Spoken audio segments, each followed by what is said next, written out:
is 7:00 PM on Thursday, January 12th, and I'll call the Finance Committee meeting to order. This is a joint meeting with the Select Board. This meeting is being recorded from the Finance Committee. I have Tom Parkins, Mike Pratt, Dean Nahadas, Peter Twining, Maury Creighton, Andy Olderman, and myself, Sarah Melish. Becky, you want to open the Select Board meeting? Yeah, I'd like to call to order the joint FinCom Select Board meeting of Thursday, January 12th.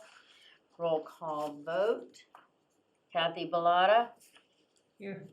John Round. Here. Brian Solacey. Here. Ann Harrison. Here. And Becky Jakes. Here. Thank you.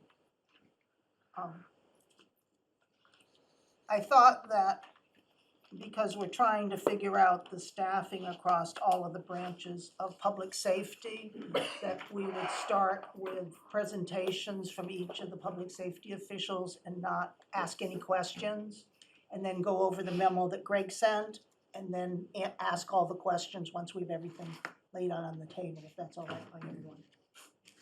Okay, so I thought that we would start with Harbor Master, then do Police Chief, then do Fire Chief.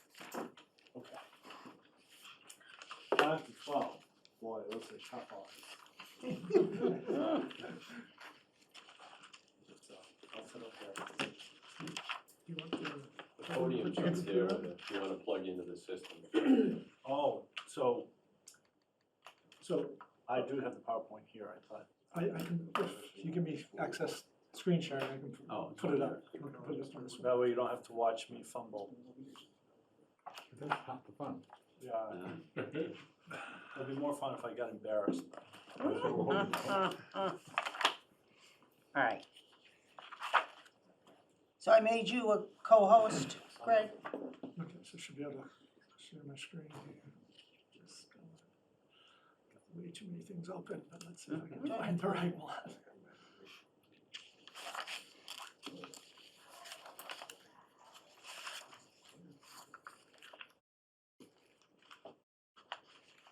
I can't have a mouse, I can.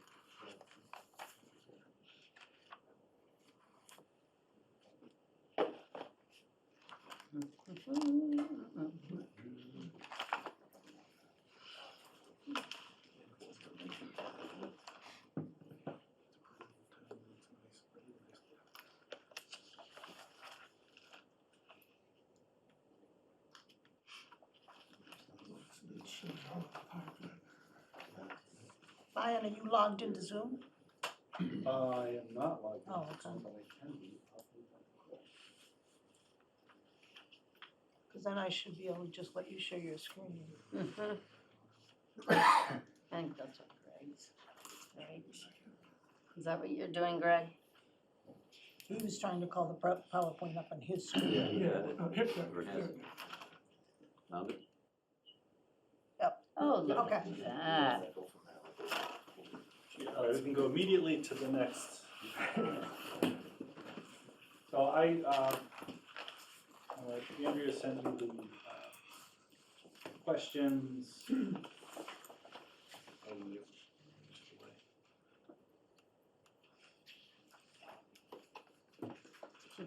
you want me to go move that bar that shows the people?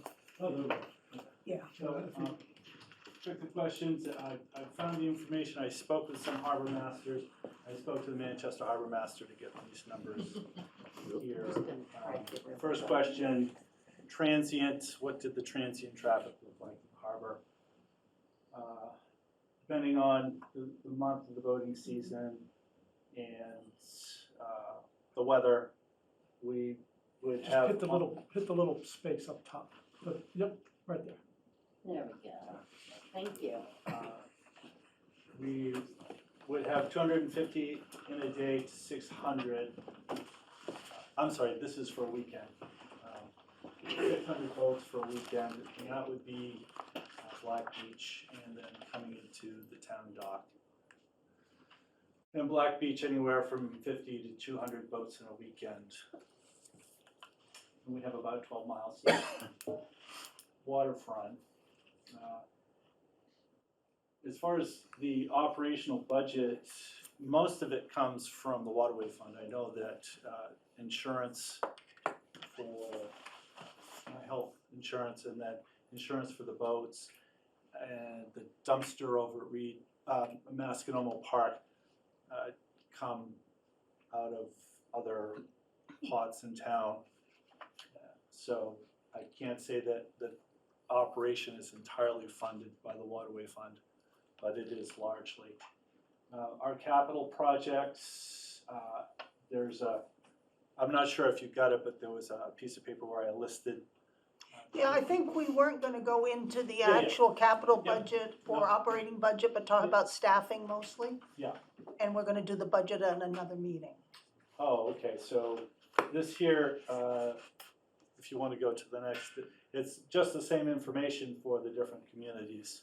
Okay, good. Yeah, we did want that, yes. So Hingham, they're in the police department. The harbor department is part of the police department. Their revenue covers their operation and salary annually. And then capital projects are grants and funded through taxation. They have a spot called World's End, which is similar to our Long Beach, and they see numbers there equivalent to our Long Beach and Black Beach. We also have an island where people camp.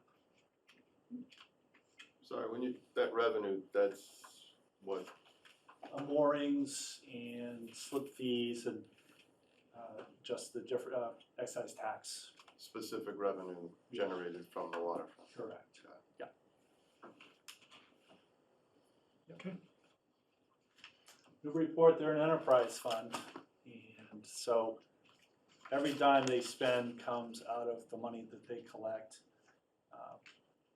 from their waterway fees. Paul up in Newburyport also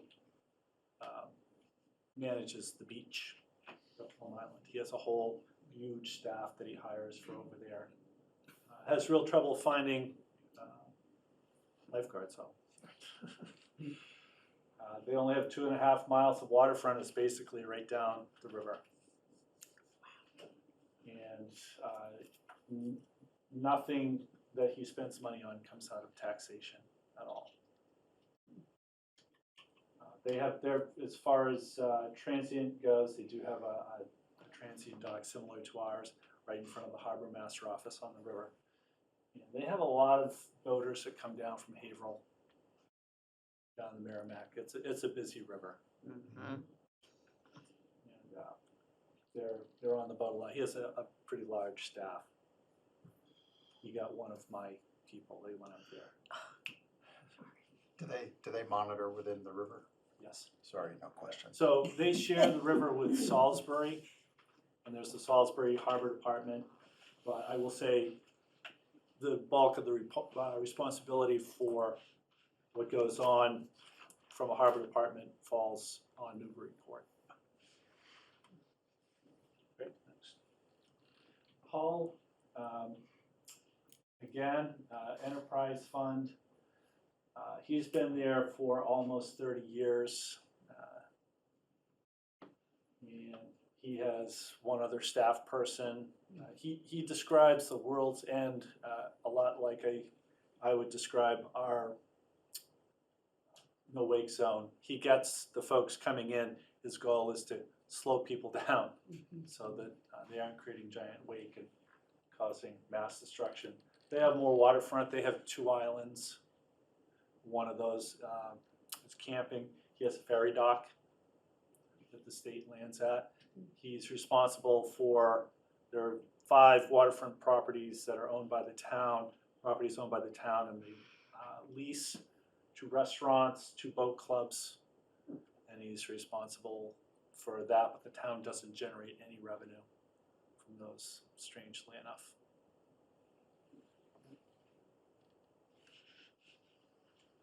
Next. So I just threw this in there, retirement, I'm group 1. harbor masters in the state are trying to be at least group two. Group two would be like dispatch. I feel pretty strongly that the harbor master, whoever that is, me, the next person, should be at least group two, and if they're going to be required to be an EMT, then they should be group four. So, yes. I'm sorry, I'm interrupting, but what's a group? Oh, so there are 4 different designations for retirement groups. Group 1 is administrative, and it's really, the designation changing for me really doesn't mean much because I haven't been here long enough to really see the advantage. I've just vested, so, but Group 1 can retire at 65. I think it's 20 or 25% of whatever you are if you've got 10 years in. Group 2, you can retire at 60, and whatever number of years. You start at 25% at 10 years, and then it goes up annually. Group 4, you can retire at 55. So, and this is, Group 4 is police officers, fire, public safety. And Group 3, I think, you guys can correct me, but I think that's strictly state police. Possibly, Yeah. yeah. And it should be noted, the previous harbor master was Group 4. Fine. Right. So I'm not requesting that Brian Pike get this increased group designation. What I'm saying is that all your harbor masters in perpetuity going forward should have this designation. And is there one more? Yep, one more. And title change. There's been discussion amongst harbor masters about changing the title from harbor master to a harbor manager or harbor director. Doesn't change the nature of the job, but the designation is starting to feel problematic. So, Can you speak further to that, please? well, the term master. Well, in terms of what you think it, I- where it's evolving to. I thought harbor manager, but then Debbie downstairs said, no, it should be harbor director. I'm thinking of the duties. Oh, the duties don't change. For now, we still have enforcement of,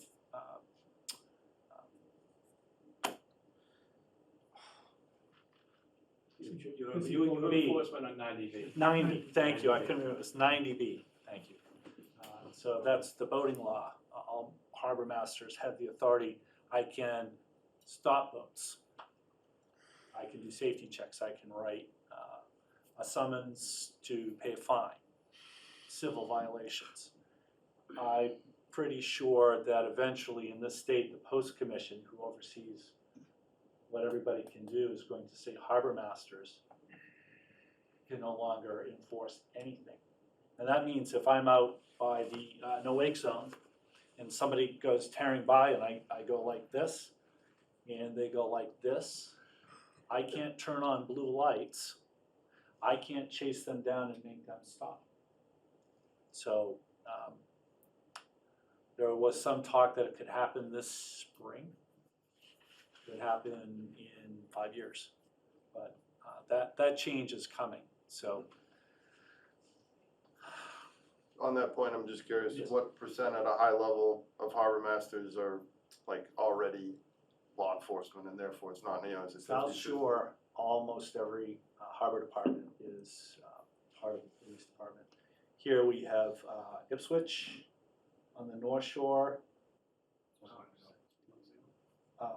Danvers. So there are some departments that already have that issue solved. For communities like Newburyport, Hull, Hingham, it's police department already. Manchester, that needs to be figured out. I would like to think, I'd like to say that Manchester is far down the road in the discussion between departments on what that could look like. And I think the chief and I have come a long way to trying to figure that out. I would much rather have Manchester in a place where that transition, if it's going to happen, isn't stark and impossible to try to figure out. That's part of the discussion tonight. And we are in lockstep, the chief and I. About this. So, Thank you. We'll ask Thank you, questions Brian. later, Yeah. don't worry. Chief Fitzgerald? Yeah, I was gonna use the podium, if that's all right, to plug in. I don't think you have the updated version of my PowerPoint. You sent it at the end of the day, didn't you? Yeah, I made a change since You then. made the change since then, Yeah. okay. I didn't finish till the end of the day, so I have mine on my laptop. These are live documents, Greg. Yeah. It's a living document, really. So bear with me a second here. at least you don't have to get a dry mouth looking everybody in the face. Yeah, that's all right. It might be a little bit longer than Bion. He just didn't want to look at us, you know, while he did his presentation.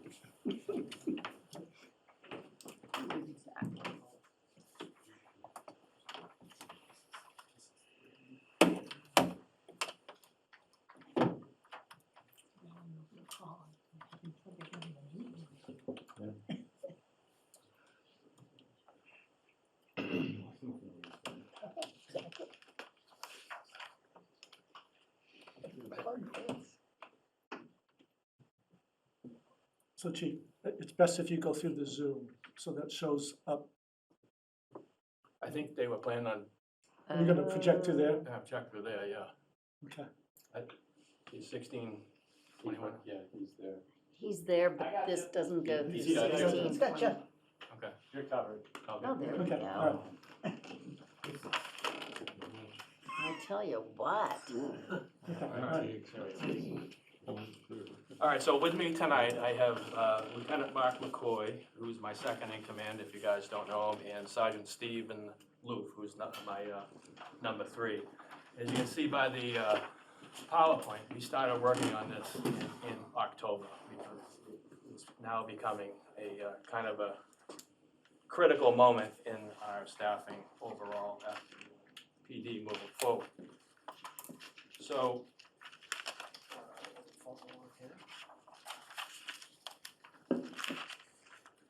our minimum staffing overview, and this is kind of where we are now. So the Manchester Police Department currently has a 2-person minimum officer staffing model. That means at any given moment, there's 2 officers on patrol. This model is the same model that we can kind of trace back to the late 1970s or the early 1980s when the department unionized and became started to work on a 4-day on, 2-day off schedule. So to put it into perspective, when my grandfather worked here, he was on a 4 and 2. So when there's a call for service, it's a common practice in law enforcement to have a 2-officer response. And it's basically a primary officer and a backup officer. So in other words, by the nature of this model, any call for service ties up both officers and leaves the rest of the town uncovered, and there's no cushion. Any additional calls that occur during this period, it completely overwhelms the patrol staff, and we typically have relied on mutual aid or wait for a delayed response, and it's obviously depending on the nature of the call. In 2021, we had 11,414 calls for service. So to put this in perspective, 11,414 times the patrol staff was tied up and the town was completely uncovered for an additional call. I ran the calls for 2022, and we are now at 12,917. So we have seen a slight increase in a year.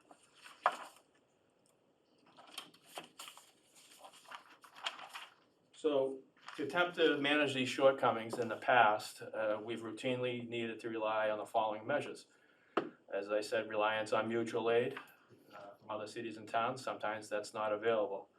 And, you know, when we go through this presentation about staffing, you know, I just want to reiterate that this is not unique to Manchester by the Sea. This is public safety, fire and police across the board, pretty much across the country.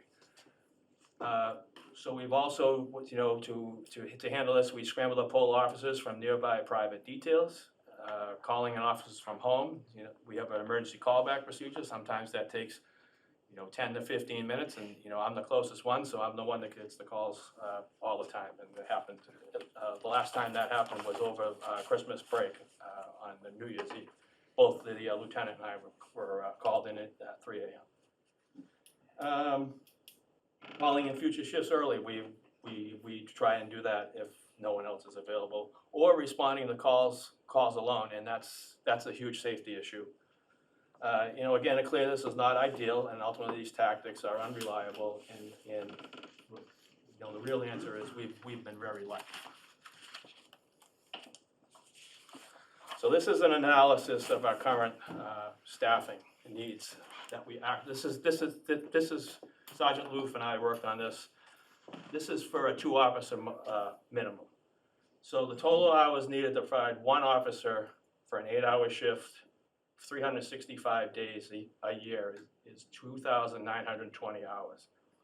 And with the officers being on a 4 and 2 schedule, they're available 37.33 hours a week. So you times that by 52 weeks, and it's 1941. So then we looked at all our contractual time off. We looked at our vacation time, our holidays, our sick time, our personal days, training days, comp time, court time, and anything extra that we do. And we came up with an average of each one. So that adds up to 1405. So the total number of hours needed to have 2 officers on a shift, 2920 times 6 a day, so it was 2 on each shift, 17,520 hours. So number of staff needed divided by the time available, it shows that we need 12.4, so almost 13 officers full-time to run a 2-officer minimum. So we've been fluctuating in the past, in the last couple of years, because of different leaves and injuries, between 9 and 12 officers, which is considerably under the 13-officer minimum that we need for at least two people. Currently, we have 8 on patrol and 2 waiting for the police academy right now. So, as we all know, police reform has been signed into law by the governor on December 31st, 2020. So Governor Baker signed an act relative to justice and equity and accountability in law enforcement in the Commonwealth. This reform established mandatory certification process for police officers and seeks to improve the accountability and transparency in the field of law enforcement. It also aims to support law enforcement in hiring and promoting qualified candidates. So with that said, it affects the smaller communities like Manchester, who routinely use reserve officers to fill in the gaps and openings for our patrol schedule. The Post Commission, the police officers' standards of training, has basically eliminated the reserves. The reserve academies do not exist anymore. So therefore, we cannot hire reserve officers. So regarding reserve officers who are already been working since when this law went into effect, the Post Commission, in order to have them remain certified, they have to meet some qualifications. And one of those qualifications is amassing 2,400 hours of police on-the-job related experience. Now road details, you see the officers out there directing traffic, that does not count. Only 50% of the officers sitting on the desk doing dispatch count, 50% of those hours. So completing all these bridge classes is intended to bridge the gap between the difference between the full-time police academy and the part-time reserve academy.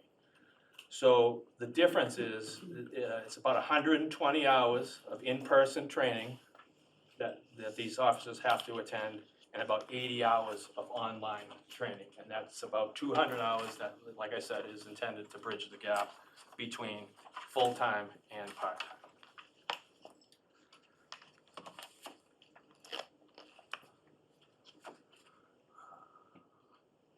Sorry, I missed the slide. So if a reserve officer can meet these requirements, they have an option to be bridged and certified as a full-time officer and hired by other communities. So ultimately, the reserve officers have had a deadline of January 1st of 2027 to be either be bridged or seek a career change. This has caused an undue burden on communities, like I said, such as Manchester, forcing us to reevaluate our staffing and reserve officers as they leave for full-time positions elsewhere or leave law enforcement altogether. So since POST was adopted, we've had 12 reserves leave, and I can name each one of them where they go. Straw left law enforcement. Harvey is a retired officer who is leaving us at the end of the month to take a full-time job in the private sector. Jones left the state. Snell went to Gloucester. Flomp and Lavasco, they left law enforcement. Torres went to a college. Gannon went to Beverly. Pusko left law enforcement. DeSantis left law enforcement. And LeConte and Kim, who were full-time academy-trained officers on our list, have taken full-time jobs in Gloucester. Rockport, excuse me. So with the loss of the reserve officers, like I mentioned on the previous slide, many to take other full-time positions, we found ourselves with a reserve staff that's almost completely depleted. The most recent reserve officers who we have hired are retired officers, and this obviously puts a limit on what they can earn in the public sector due to their pensions. So in other words, the inevitable loss of reserve officers is happening much faster than we could have anticipated. And the need to hire full-time staff to avoid this crucial condition is huge to our ability to function moving forward. So over the past few years, the reserve officers have been dwindling, and our coverage has caused, and that coverage has caused our overtime to skyrocket. This has led to I can't say it enough, a dramatic increase in our forced overtime, and we want to avoid the officer burnout. So since in the total year of 2021, we had 162 times we had to force an officer who wasn't working into work, a full-time officer. And since July, this fiscal year, we've had 69 forced shifts. And it's because of, understaffed, we've had long-term injuries and long-term leave. COVID has had a little bit of effect, and the lack of, the reserve availability. They can only work so much because they have other full-time jobs. So, in addition to the reserve officers, one thing I want to point out, the Post Commission has eliminated our auxiliary police officer, which was a non-paid position. We had 12 or 13 people at one time as a non-paid auxiliary police officer, and these are people trying to get their foot in the door, so we'd send them to training, and they would help us out on certain types of events. So, like, historically, we relied heavily both on our auxiliaries and reserves to augment our full-time staff, like I said, but this year was our first year, this 4th of July, of not having this auxiliary staff and the lack of reserves. And we had to call in details from other communities, and we were lucky to have six people, but just with the traffic post alone, we had 12 unfilled positions. So that's a huge loss for us. So as we're all aware that we are currently transitioning to an in-house dispatch model. From an in-house dispatch model to regional dispatch. And this brings us a few options on how we could staff the police station lobby, as dispatch obviously is going to move off-site. One option is to use civilian clerks. However, we've spoken to other communities, this proves to be ineffective in many ways. Without having to perform the dispatch role, these clerks would generally only be used to greet visitors and then call a police officer in off the street to handle the situation, pretty much. The other option is to staff the lobby with a police officer. There's still a strong argument to be made that this is a more functional, cost-effective way to fill this need. And in the following slide, we'll show you some differences here. So, this is a difference between what a civilian clerk can do and what a police officer can do. So they both have the ability to greet visitors, yep. Take a report, well, not necessarily. Ability to handle a walk-in medical, nope. Prisoner watch, nope. And I just want to reiterate, our arrests for this year are up. We had 67 arrests in 2022, which is a huge increase from the years past. The ability to take first complaint, witness sexual assault complaints, nope. Query information, nope. Take complaints overall, no. Firearms licensing, that could be debatable with some training, but we put no because it's a cost with the training. And filling details, by contract, the officer in charge of the shift has to fill the details. So speaking with other chiefs and our experience, Manchester residents seem to want to walk into the lobby to report serious ongoings of things like I just said, harassment, sexual assaults, extortion, larceny, and et cetera, rather than have an officer respond to the home. And therefore, a police officer in the lobby is the most sensible option in these circumstances. And in 2021, we had 641 log walk-ins, and for 2022, I ran the numbers yesterday, we had 747, so that's a little bit of an increase. So police officer versus a clerk. So in addition, like the previous slide said, utilizing a police officer to staff the lobby can also help alleviate some of the patrol shortcomings that were addressed earlier in the 2-officer minimum. Emergency situations, an officer assigned to the lobby will be able to temporarily transition to a safe lobby, which you'll see in a schedule here in a minute, to assist with the following things: the transport a prisoner to the hospital, Middleton Jail, go to court, or take someone to a juvenile facility. There'll be no overtime required. Suicide watch. Now, if someone's on suicide watch, we have to have someone here in the building watching them every 30 minutes. A third officer or booking officer. So we would always have someone here for booking. We have a 2-officer mandatory for booking, and that would leave someone, a third person, to be out on patrol while they're dealing with a person in the station. Responding to additional calls for service when the patrol is tied up for an extended period of time, and it's a bunch of administrative tasks, grants, query information, reports for public records requests. And I just want to point out, our records access, this is becoming sort of an issue. Our records access officer, she works the midnight shift, 2 hours a minimum on average every shift she's in the station. That's 10 hours a week. Handling public records requests and getting those out on a timely basis. So in short order, we're much more versatile to have a police officer to be able to fill the needs of the lobby, as well as other variety of tasks, rather than be called back to the station if they're out on the road. And if we feel this adds a natural cost effectiveness where one position fills the needs of both.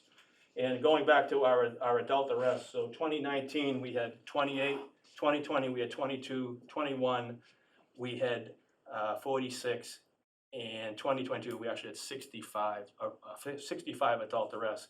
And what I see the factor is we've increased our traffic enforcement, and our OU operating under the influence arrests I've gone from 6 in 19, 5 in 20, 21, 13, and 27 in 22.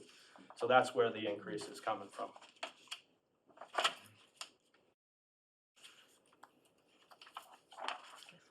So a police officer versus a clerk comparison, as we continue, all the full-time police officers are currently EMTs. It should be noted that there's been initial discussions with the possibility of police officers becoming certified as call firefighters, which Greg and I had a meeting with the union yesterday. They're open to that discussion. They'd be willing to assist the fire chief and his staff with at least operating the ambulance or additional manpower at, large emergencies. And like I said, there's some interest among the full-time police ranks, but more discussion and more negotiation with the unions are gonna be necessary. Having additional police personnel opposed to civilians will allow this discussion to continue and also alleviate some of our staffing concerns. So here's some numbers, we kind of, Sergeant Loof kind of broke this down. The cost analysis versus a police hiring two more police officers versus clerks. So we figured we'd have to have 4 full-time clerks plus 3 part-time clerks to staff the lobby, and we'd only need to hire probably 2 more full-time officers. So the cost difference is broken down for you right there. So, total estimated cost savings between the two is about $178,000 and some change. So this next slide is a continuation of our two officer minimum staffing analysis and how we would, how many officers we would need. So highlighted in yellow. So if this is like the gold standard, and we're not asking for the gold standard, because I think in the slides coming up, we can show that we can handle the lobby with only basically two additional full-time people. So if you wanted to do the gold standard, it shows us, we take these same numbers, we would need 17 full-time people. And that's kind of not what we're asking for, because we understand there's additional staffing needs, needed here in town in public safety. So with the addition of 2 officers, it would bring an overall patrol staff to 14 officers. As I stated earlier, we've been able to develop, working with Lieutenant McCoy and Sergeant Loof, a schedule using this staffing increase that guarantees a police officer at least 16 hours a day. And I think that was the recommendation of the Finance Committee when we were talking about regional dispatch, that at least we would have the lobby staff 16 hours a day. And occasionally, we could probably staff at 24 hours a day, but this will guarantee someone here 16. Although, like I said, it's not the gold standard of 17 officers as we outlined, but the schedule will meet the needs of patrol and the lobby, while at the same time offering a significant reduction in overtime. So this is the sort of the schedule that we developed. So on the 8 to 4 is in the middle, the 4 to 12 is on the bottom. It basically allows the need not to backfill if someone's on vacation or someone calls in sick. And we would run the midnight shift short with the safe lobby. However, and this is something that we talked about with the patrol union, we would have the 2 new people would theoretically be a floater, something sort of the way the fire department works it. And again, that would have to be kind of negotiated with the union, that if we knew someone was on vacation on the midnight shift, and we would take that extra person on the 4 to 12 or the day shift and plug them into the midnight shift. So basically the 2 junior patrolmen would be this floater position. And this staffing model does not include the school resource officer, which we're reimbursed every year from the school. And so that theoretically, we were thinking that school resource officer in the summertime would be 40 hours a week assigned to the Harbor Master's Department. So you'd have a police officer actually on the water 40 hours a week. And then we have 1 part-time officer who is retired, who came here from the Mass Environmental Police, who would augment the weekends, and we would have actually be able to have 2 officers on the boat in the high-profile times.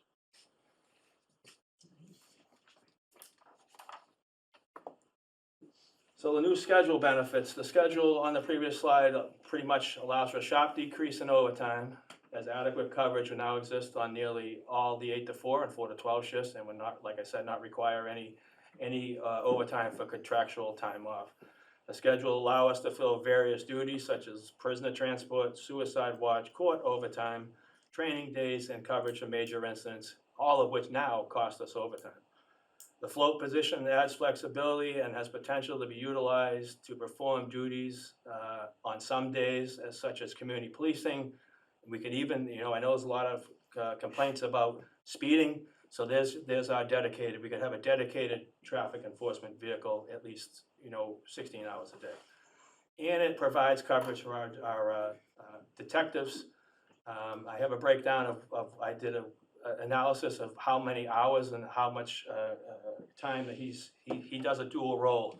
He's patrol, and then he handles any calls that come in that need to be investigated. And he's done, the month of January, he did about 52 hours of caseload work, and on top of his patrol duties.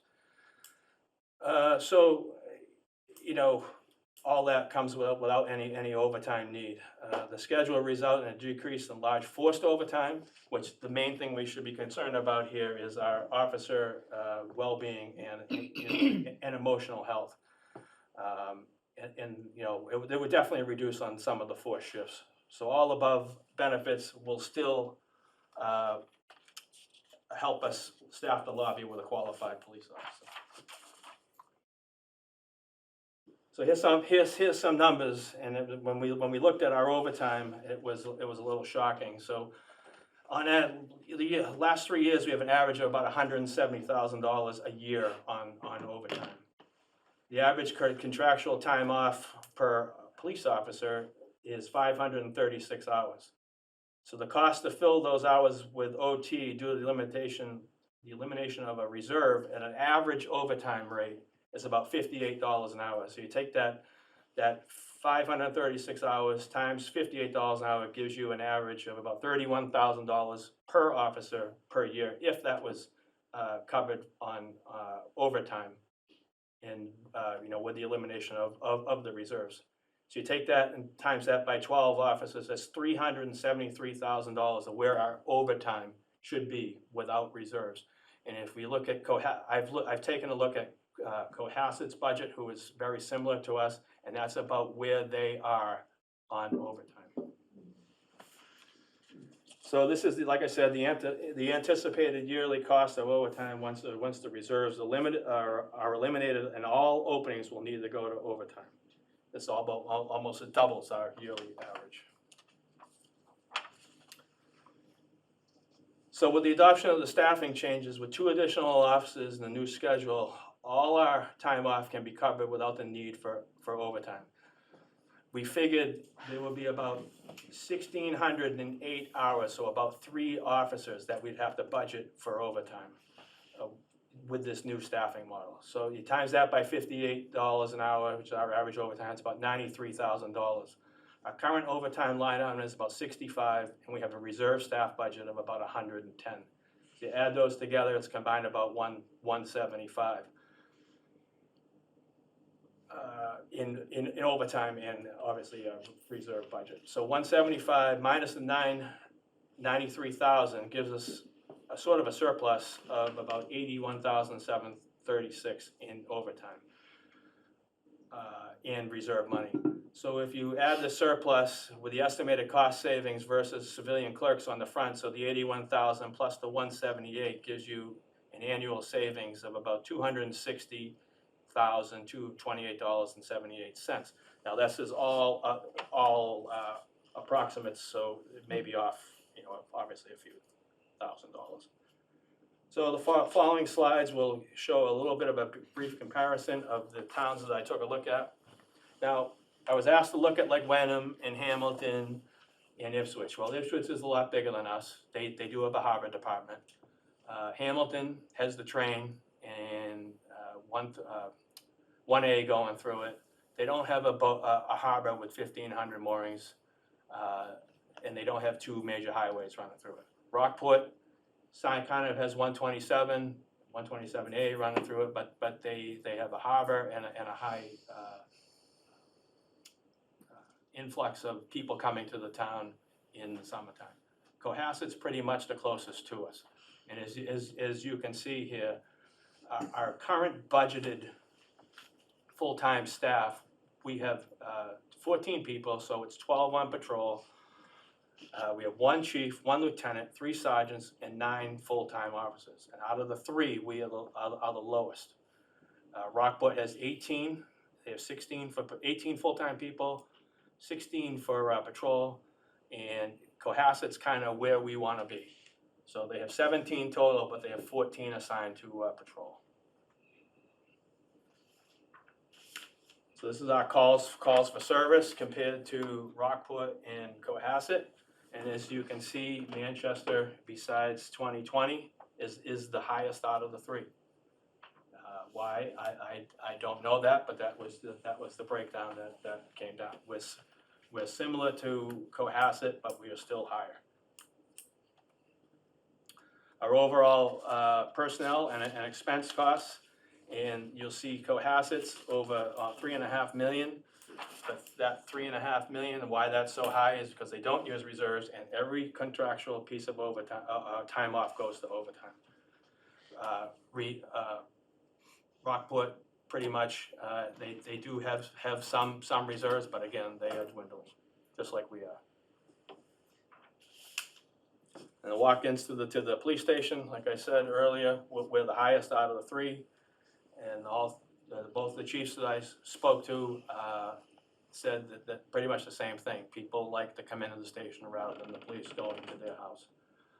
I was trying to get the 2022 the 2022 budget numbers, but I didn't want to bother the Cohasset chief because I think he's got a lot going on at this moment. So some key takeaways of this whole thing. So the town's desire to cover our lobby 16 hours a day. Manchester has a much higher walk-in volume than the other communities that we looked at. The schedule that I propose would cover the lobby 16 hours a day with little need, if any, for overtime on 8 to 4 and 4 to 12 to backfill. We see a significant reduce overall in overtime, and you know what I want to reiterate here is this police reform. It's coming and it's here. You know, we originally thought we were going to have till January 1st of 2027, but at the end of this month, I'm going to have 3 reserves left, and all 3 are going to be part-time officers that have retired from other jobs. So they're going to be limited in what they can give us.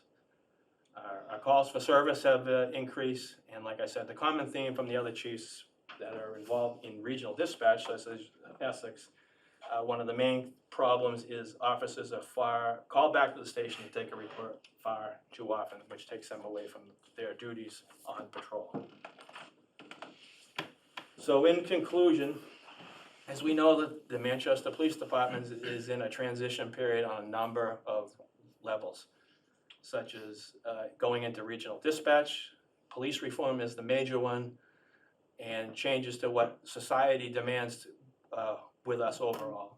And with that, like I said, our records access officer has 2 hours of her shift every single time dealing with public records. We have other officers, Officer Machanes, our accreditation officer, so sometimes we have to pull him off of his patrol duties just to maintain our accreditation.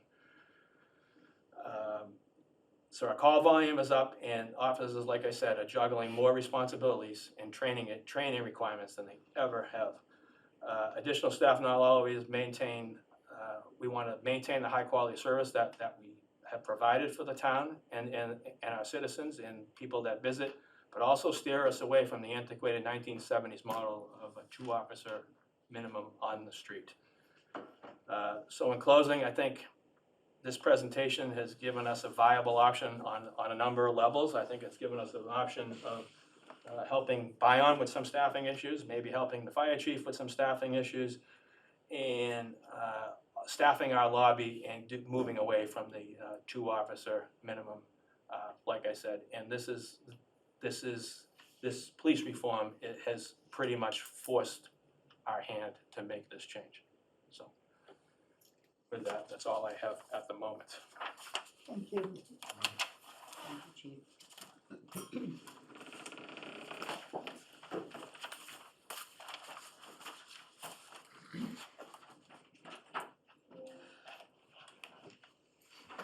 Could we get a copy of the presentations? I understand we're discussing this now, but I suspect we will discuss it again.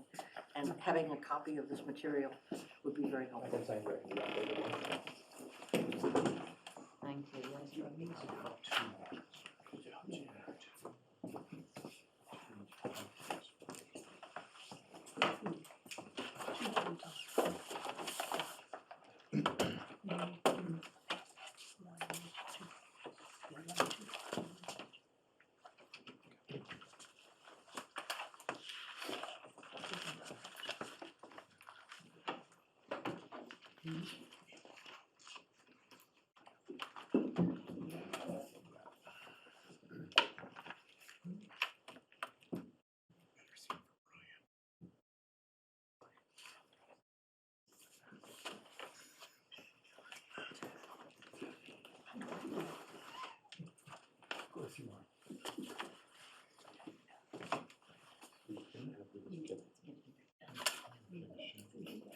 Some of the key numbers.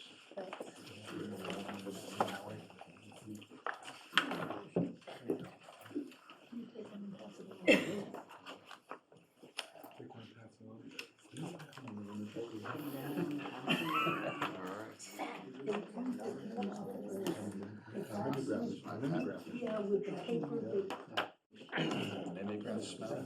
yeah.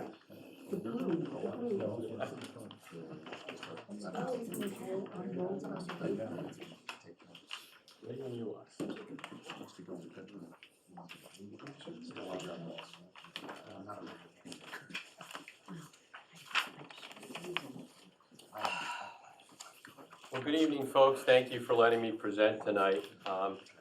I did want to ask, first off, I did send out 2 video links and a newspaper article link or Yep. magazine article. I just want to make sure everybody got those and had a chance to look at it to give you a little bit of background from a couple of other sources. So this, I think, is the ultimate question, independent of the status of law enforcement or the harbor master. What level of fire protection and EMS services do you want to pay for here in Manchester by the Sea? That is the bottom line. Presentation, this is the order of presentation. So you can see where we're going. I gave you the handouts to have some of the more key pieces of numbers. So fire chief's responsibility. So it's my responsibility under NFPA 1500 that I maintain written policies, that I establish membership roles and responsibilities, functions, oversee emergency operations, training, set the minimum number of members to require to perform each function, and the manner in which the function is to be performed in accordance with NFPA 1710, and the number and types of apparatus and the number of personnel that can be dispatched to the different types of incidents. Our mission statement, pretty basic. Prevent and suppress fires, educate and rescue citizens, provide emergency medical services and hazardous materials response, promote public safety and foster community relations. Fire department is referred to as an all-hazard agency. We're the folks everybody calls when they have no idea who else to call. And if we can't solve the problem, we usually know who can and can get them there for them. So these are our calls for service for 2022. 1425, our total for last year was 1424. So we're running pretty close to numbers. Service calls are pretty big, false alarms are pretty big. A lot of inspections and permit work that we do. The number of fires overall was up from last year. EMS calls are around the same. Mutual aid has been a serious issue throughout Essex County as well as across the country. With pay scales, a lot of the paramedics and EMTs after COVID have left the profession and retired. There's not many people wanting to get into EMS. It's a significant commitment. The hours are lousy. If you work for some of the private services, the pay are lousy. A lot of the private service paramedics have jumped to fire departments, leaving a gap with the private services that have contracts with some of the larger communities in this area. And that means when the private service is not able to handle those emergency calls in the larger cities, they rely on us for mutual aid. So as you can see, we've needed mutual aid 10 times, but we've given 40. And this is as of September. And I know those numbers have gone up in October, November, December. There are times our ambulances run 2 and 3 subsequent calls in one community. So anytime our ambulance is out of town, we do not have an ambulance in town to protect or transport any of our residents to the hospital, and that's part of our overall issue. So staffing needs.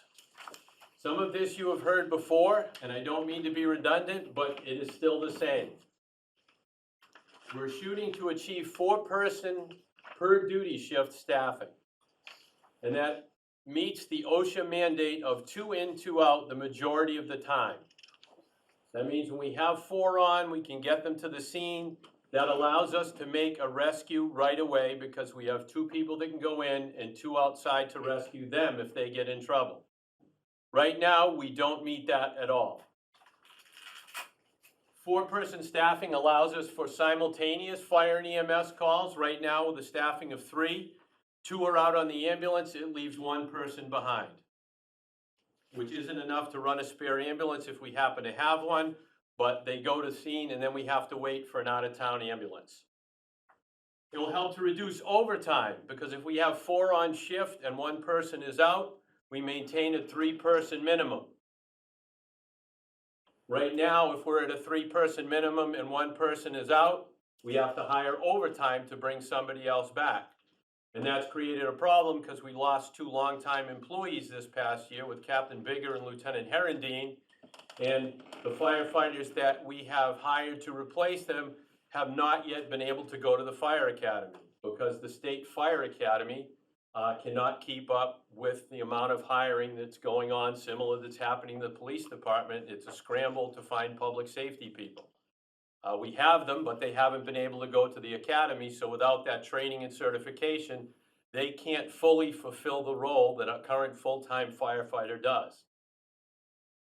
And based on 3-person staffing, we're only able to handle 1 minor medical aid call or motor vehicle accident, or 1 small room and content house fire, before we need to rely heavily upon mutual aid. The second part that we're trying to achieve in a new staffing plan is create a rank structure that allows for succession planning. As you well know, I am one chief in a long line of many that have come to the department from the outside. Part of that is because we don't have a number 2 person in the administrative role, such as Lieutenant McCoy is able to fill in for the police department on the fire side. All the administrative part relies on the chief's position, and then it's the on-duty shift that do the day-to-day calls. So we're looking to get, eventually, a number 2, an assistant chief or a deputy chief. They would help oversee daily operations. They would take over fire prevention and inspection responsibilities and oversee training. They'd be involved with strategic planning and budgeting, as well as learning my duties and responsibilities. Right now, the shift officers, the lieutenants, have enough with dealing with checking the apparatus, doing daily training, and running emergency calls that they don't have the ability to be in my office and learn my roles and know what a fire chief does. And they could serve as a 4th firefighter on duty, since they would be Monday through Friday. So if one of those 4 firefighters is out on leave, the deputy chief would still be there to fill in and help us meet the 2 in, 2 out, without having to hire a firefighter on overtime. The third area that would be fulfilled by this person would be to fulfill the ongoing fire prevention, education, inspection, and permitting requirements. They would be able to maintain consistency because they're here Monday through Friday. Previously, these duties were on a shift captain who worked 2 shifts out of every 8. So you can't keep a good community presence. You can't keep up with dealing with the business owners and the homeowners on a day-to-day basis. And follow-up is very difficult. A lot of times we go out and do an inspection, we find violations, and then we have to come back and inspect again. It's very difficult when you're on a shift schedule. They would also be able to build out our online permitting process, work on proposed ordinances, and training the staff. Reporting statistics to the fire marshal office, conduct fire investigations, and do plans reviews. Now currently, there's only one person in the department qualified to do plans reviews, and that's me. Only one of our permits is the open burning permit is online.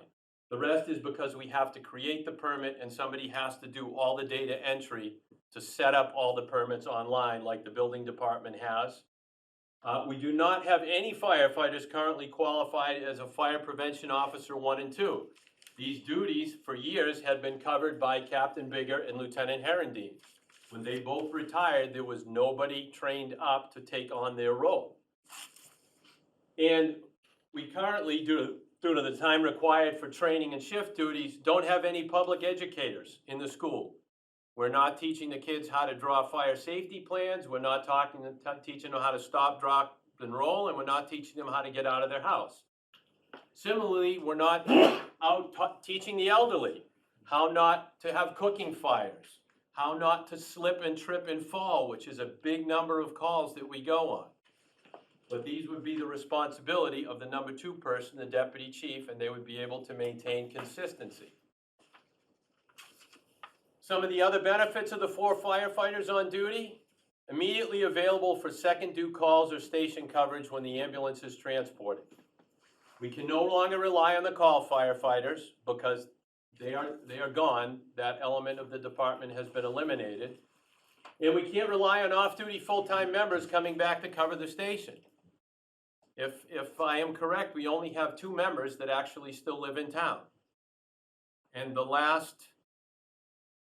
6 hires have all been firefighters that live in the state of New Hampshire.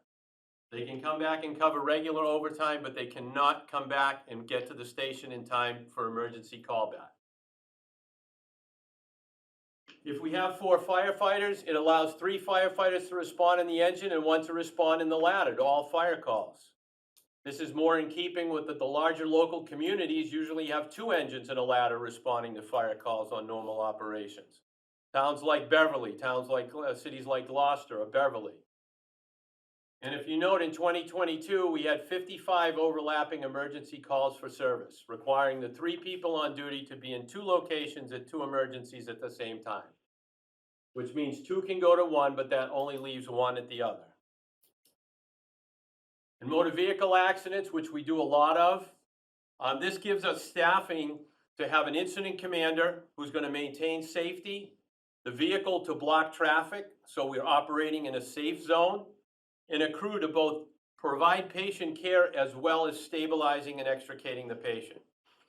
Right now, if we have any sort of rollover or anybody entrapped, it's requiring us calling mutual aid, fire, and ambulance from other communities right at the get-go. Also, if you look at these, the National Institute of Standard Technology has done extensive testing along with the FDNY, the New York City Fire Department. 3-member crews took 12 minutes longer than crews of 4. 4-person crews were able to complete 22 essential firefighting rescue tasks, 30% faster than 2-person crews and 25% faster than 3-person crews. These are the critical jobs that we perform at fire scenes.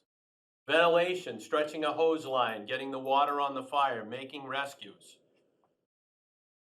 It also affects our ISO rating, which is the insurance rating, which affects the fire insurance rating in town. They look at how many people are initially on staff responding on the initial calls.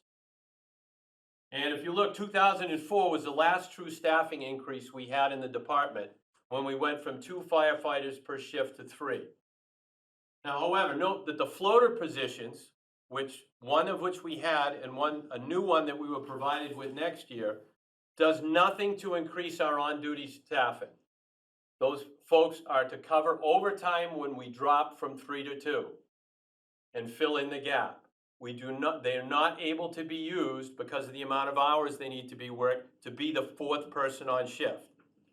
So they don't help our efficiency or our capabilities at all. All they do is reduce our overtime expenditures.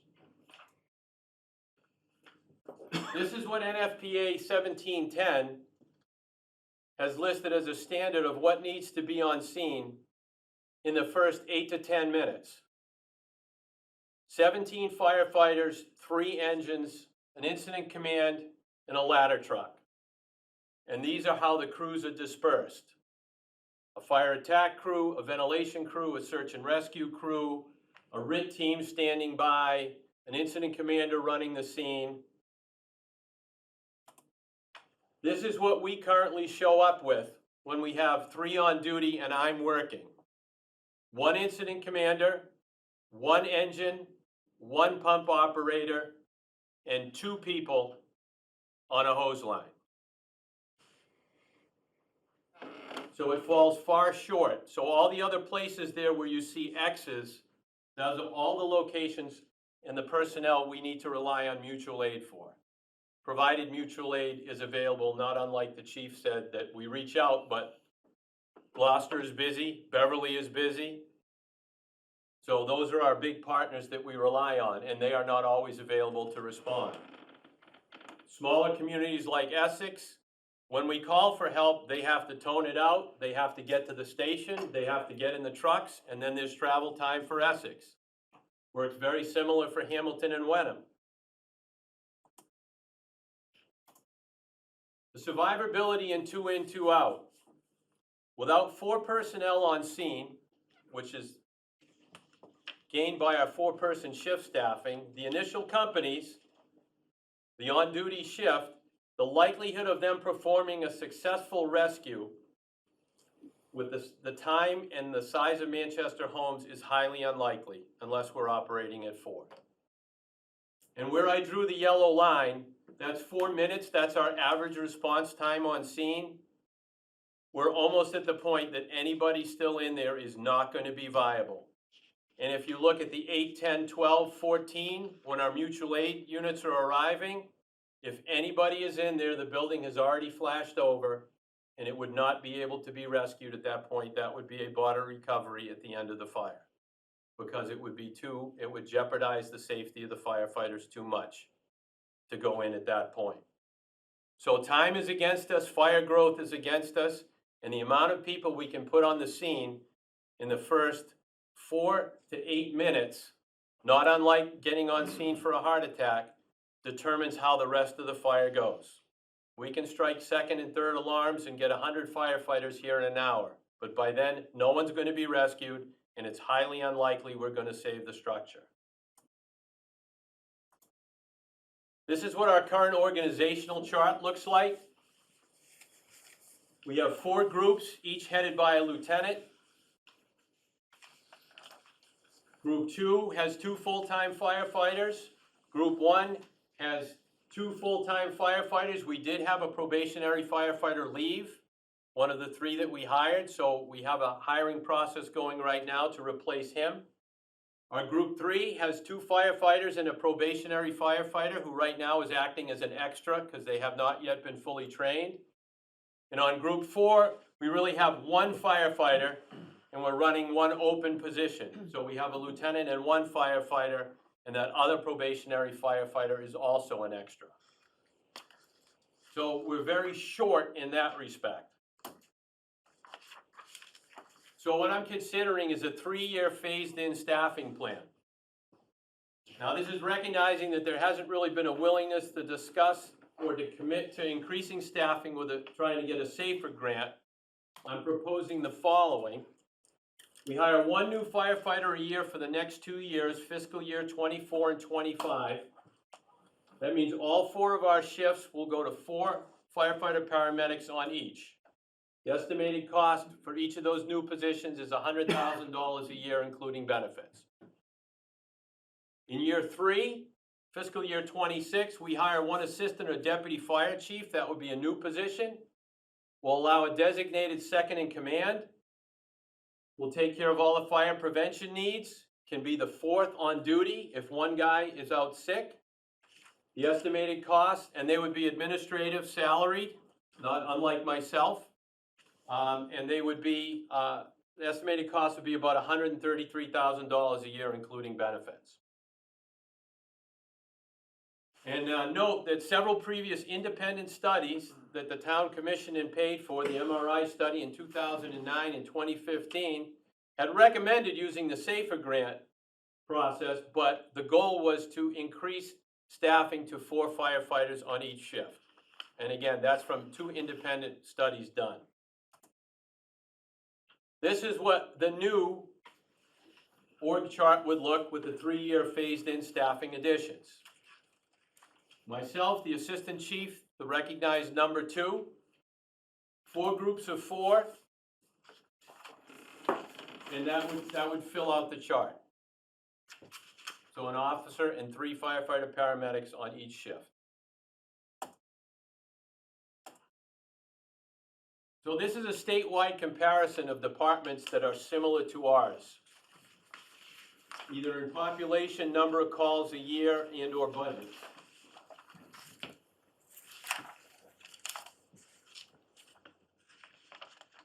I tried to highlight the ones primarily that don't have any call firefighters that are similar to us. And I'll go on to a couple of other charts because you should have this in yours.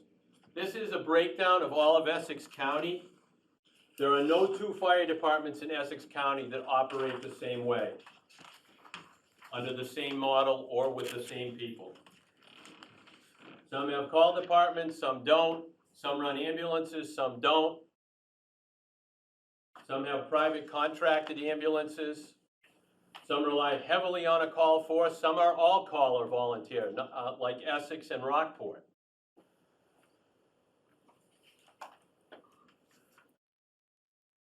So these are the most applicable departments that I picked on this next slide. Based on overall, Middleton in Essex County operates the closest to us, even though they're a little bit larger. All the ones I showed here operate paramedic ambulances, except for Ipswich, that has a contract ambulance. And I tried to work out the cost per person as you asked for, but every one of these departments budgets differently. Some include capital, some don't. Some have enterprise funds to replace their ambulances, some don't. Some do lease purchase for apparatus, some save it up and buy it outright, and some don't use their capital costs in their final annual budget number. So Middleton, which is the closest to us, the cost per person is $258. Barnstable, which has 2,000 people less than us, but a similar call volume, they have 4 on duty. They have a budget that's $1 million more than us, and they're paying $714 a person for their firefighter. Cohasset, which the town has used, and also Chief Fitzgerald. A higher population, a few more calls. They have 6 on duty, 26 full-timers, and their budget is also $1 million. They're paying $313 a person. And I put Ipswich in there, even though a significantly higher population. They do not run the ambulance, yet they're able to have 4 full-time firefighters plus an inspector on duty every day. And they don't even run an ambulance. And their budget is $500,000 more than us. And because of the number of residents, their cost is only $146 per person. In Manchester, under our current situation, we're paying $277 a person. So we're almost in keeping Middleton. We're way under what Barnstable's paying. We're under what Cohasset is paying. But we're not equal to Ipswich.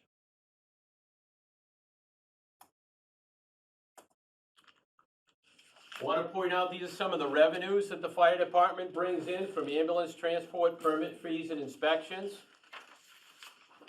Historically, going back to 2018, by the end of the actual fiscal year, we're up around $250,000.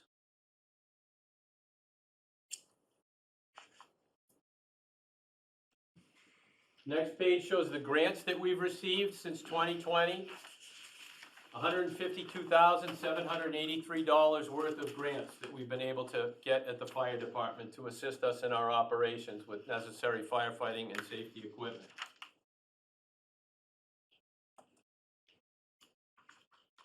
And also I want to point out the estimated $350,000, the number that's been tossed around, that in theory is a savings in the public safety budget from moving dispatch service up to the North Shore Regional 911. So again, I return to the ultimate question, is what level of fire protection and EMS services do you want to pay for here in Manchester by the Sea? Thank you. Thank you, Chief. Chief.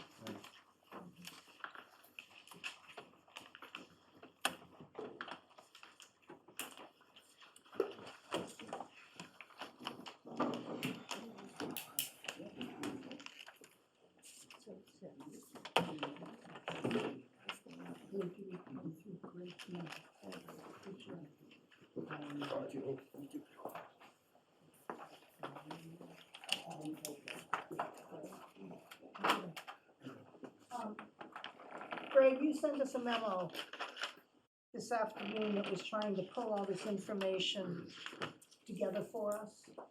And I'm wondering if at this point it makes sense to kind of go through that a little bit. So it really is a summary of what you just heard. Right. So on the harbor side, significant new demands in terms of motor traffic. And over the past few years, we've tried to increase on-water patrol with part-time people.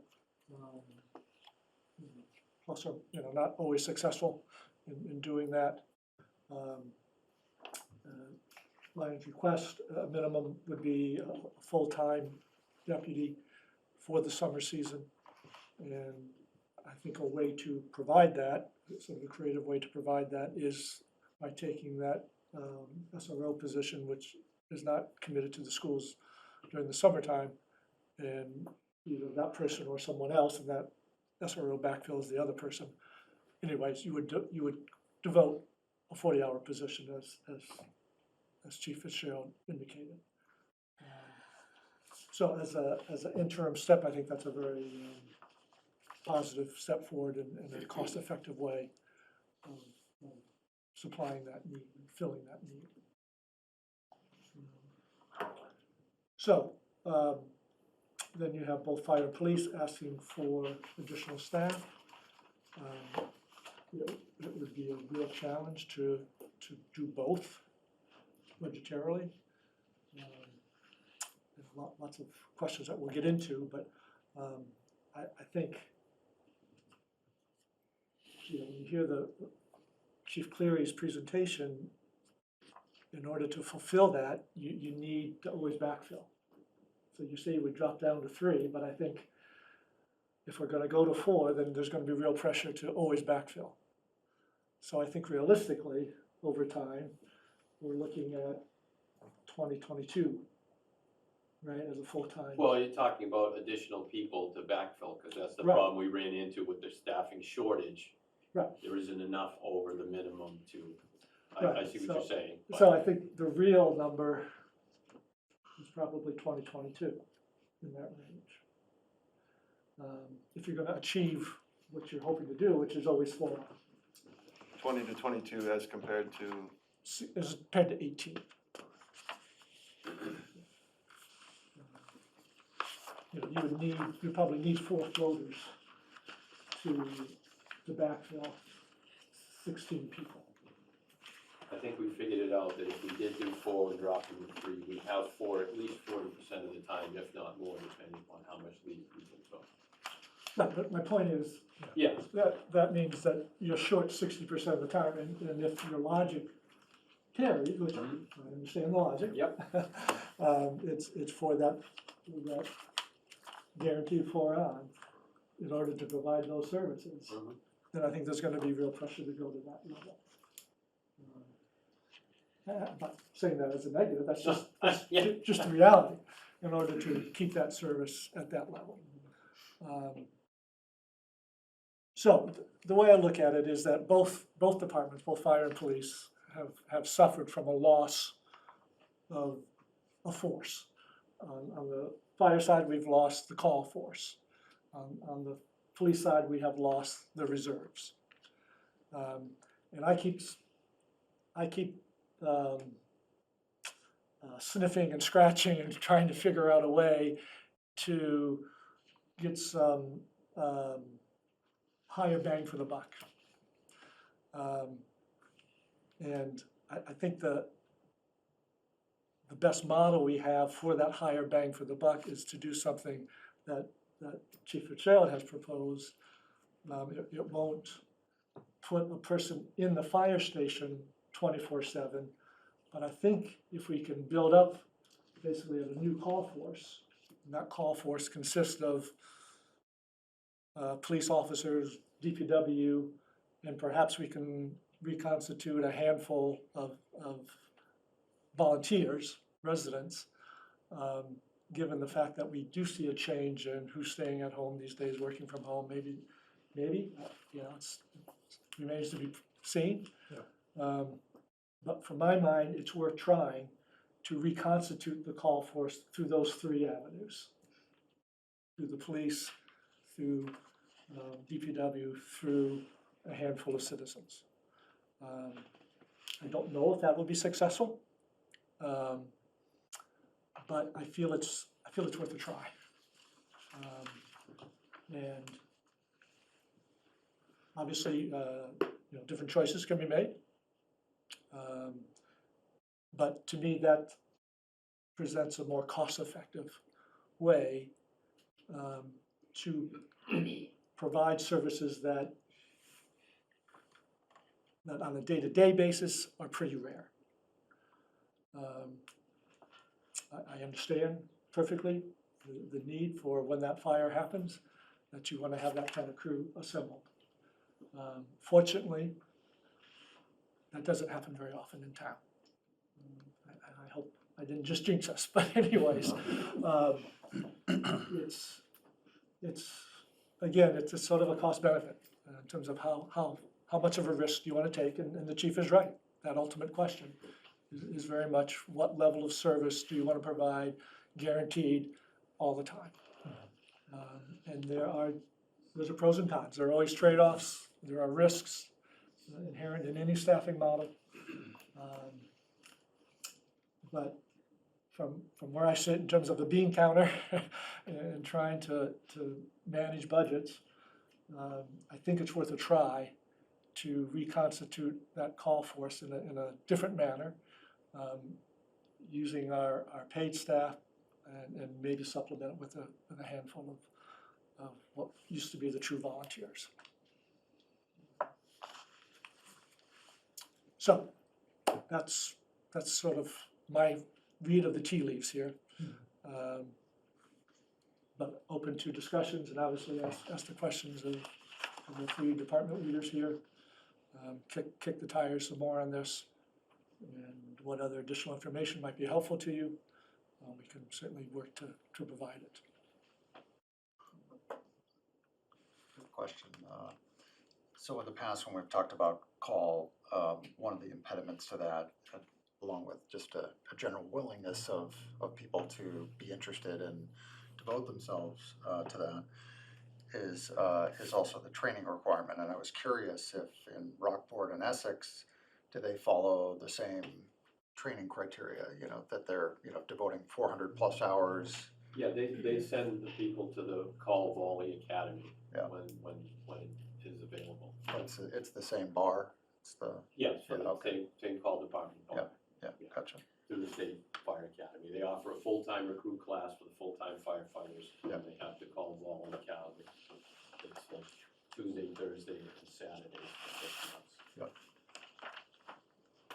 Mike, did you have a question? Yeah, so Greg, so you kind of talked about harbor master and fire, so the net result on police is what, from your summary? So it would follow that proposal of going to 14 patrol, So an increase of of 2. 2. It does assume that the officer on leave, that those dollars would stay, even when that situation is resolved.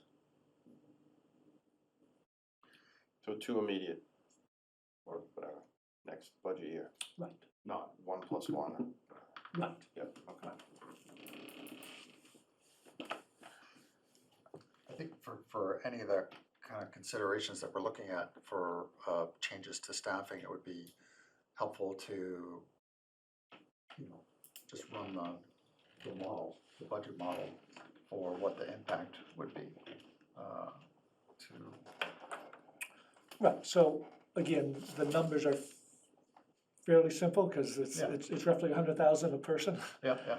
So if we're adding 2 officers to police, that's an additional 200,000 No, all in. yeah, no, I gotcha. And it's going from currently a total of 14 in the department to a total of 16. Right.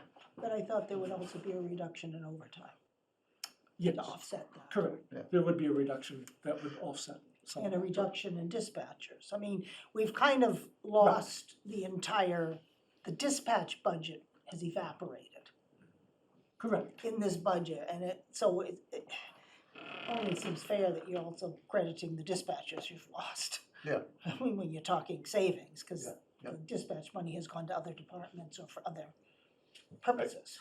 I guess that's what would be nice to see, kind of like a 30,000, right? So, I mean, if I'm understanding it all, it's kind of a $0 harbor master because of the school resource officer thing, kind of sorta, or maybe a small number, I don't know.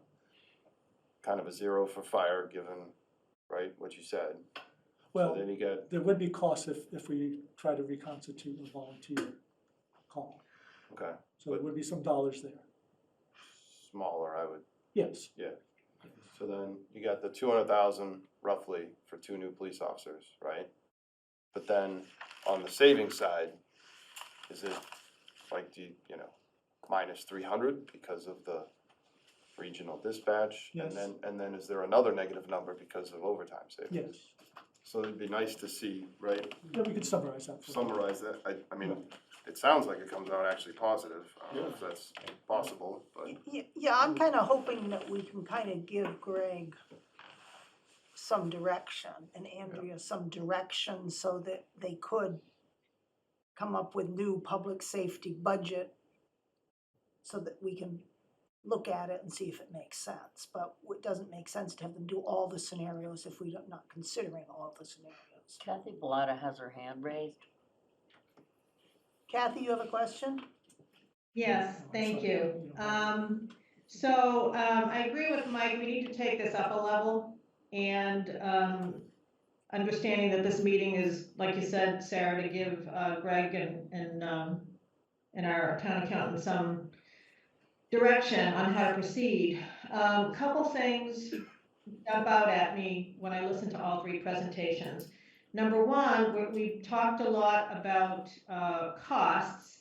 We haven't talked about the other side of the equation, which is revenue.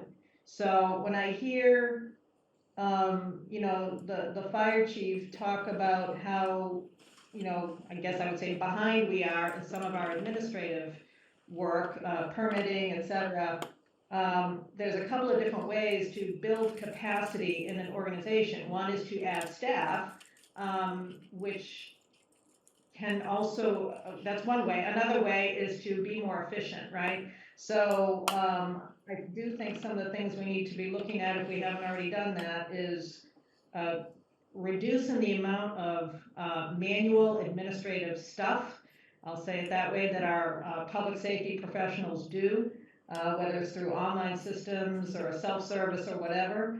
That's one item. The other comment I wanted to make was around revenue. It's not clear, this is more of a question than a comment. The permit fees that we charge You know, when someone's building a house or a house changes hands and the fire department has to come and inspect the smoke detectors, et cetera, those permit fees, are they mandated by the state in some way, or do we have the freedom to look at our fee structure to see if we should be charging more for some of these things so that we could, you know, gain some revenue perhaps to fund some of these additional positions? So those are my 2 comments. I have others, but I'll stop there for now. Chief, do you know on the fire, on the Yeah, burning? they're not regulated there, and we raised all the fees a year and a half ago to what they are now, because most of them were too low. And part of what she's talking about are the administrative things. We are losing revenue because when we do plans review, if somebody comes in and gets the permit from us in the firehouse, we get a check for it. If we end up doing plans review on behalf of the building department for a building permit that goes through their online permitting system, they don't collect that fee for us and we don't get that fee. But we're still providing the service of the plans review. And that's why I talked about the slide about us losing revenue, because we need someone to administrate and get our permits online and someone to be able to oversee that as part of their regular duties. So that is a place that we're losing revenue, and we are losing it because the system hasn't been automated. But to get it automated requires personnel or time to set up the programs and the permits and manage the system for us online, which is just one of the jobs we don't have enough people to do currently. But that to me sounds like something that probably should be handled by people in town hall, right? Or you could, to set it up, you can pay a vendor to set it up. Yeah, so then there's another cost associated with it. It's a one-time cost that you could recoup over time. Right, so that was my point. I mean, that was my day job, you know, taking a look at administrative stuff, automating it. It's very doable. I understand the challenges with that, Chief. Mhm. And if you can make some of those changes in how we deliver the services, they are game changing and can really free up capacity in your team. The other thing, I do think we should take another look at those fees. I mean, if someone's building a $2 million house and, you know, we're charging them $100 or whatever it is to do the inspection, is that really the right fee structure? It just, I don't have any information on that, but I just feel it's something we should look at. And also, I just want to follow up on what Mike said about the savings. I have asked for that to be documented. We need to be clear on how much savings we are actually getting from dispatch. You know, a waterfall chart would be one way of showing that, and if Andrea needs some help with that, I'm happy to do that. But you know, we've got to show the puts and takes. When we come back and discuss the budget, we've got to show where real savings are, and then we can make decisions about what we do with those savings. But some of the language we've heard tonight, they're not real savings, they are more cost avoidances. So I just think we need to get our language straight, we need to take credit for our savings, look at our revenue structure, and automate all of this, as much of these administrative tasks as we can, so that our public safety professionals can you know, do their day job. I have a question. Brian? So just want to revisit, $200,000 that we're adding to, that's not the net cost. We still committed, somewhere we're committed to staffing the lobby, That's the 200. Well, okay? so there are obviously options for. What's the difference? I remember the slide is like, what, $60,000 or something like that? Yeah, 178, I believe. That's Versus- kind of what we figured. Versus 301 if we use clerical. We use numbers out of the contract. Yeah, the union contracts. So it's step one patrol and step one out of the union clerical contract. And that's what we compared. So, but basically, we said we'd have to hire, to cover our lobby without police officers, 4 full-time people plus 3 part-time clerks, which is a total of about, $301,000 $100,000 a year. If you hire 2 police officers, now this is just salary, it's not including benefits, it's about 123,000. So if you add the benefits on there as well, it would go up. But Benefits would Can also you go on the other side. That's right. explain why you can cover the lobby with 2 police officers, but need so many more clerical? Because I will have the entire staff who will be able to cover the lobby. Okay. Ann had a, Were you counting, the clerical as 24/7 or? No, or 16 hours. 16, okay. So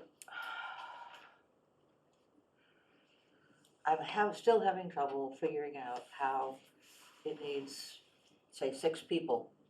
On a 4-2 schedule, 4 days on, 2 days off, you need that number to cover, to fill in when.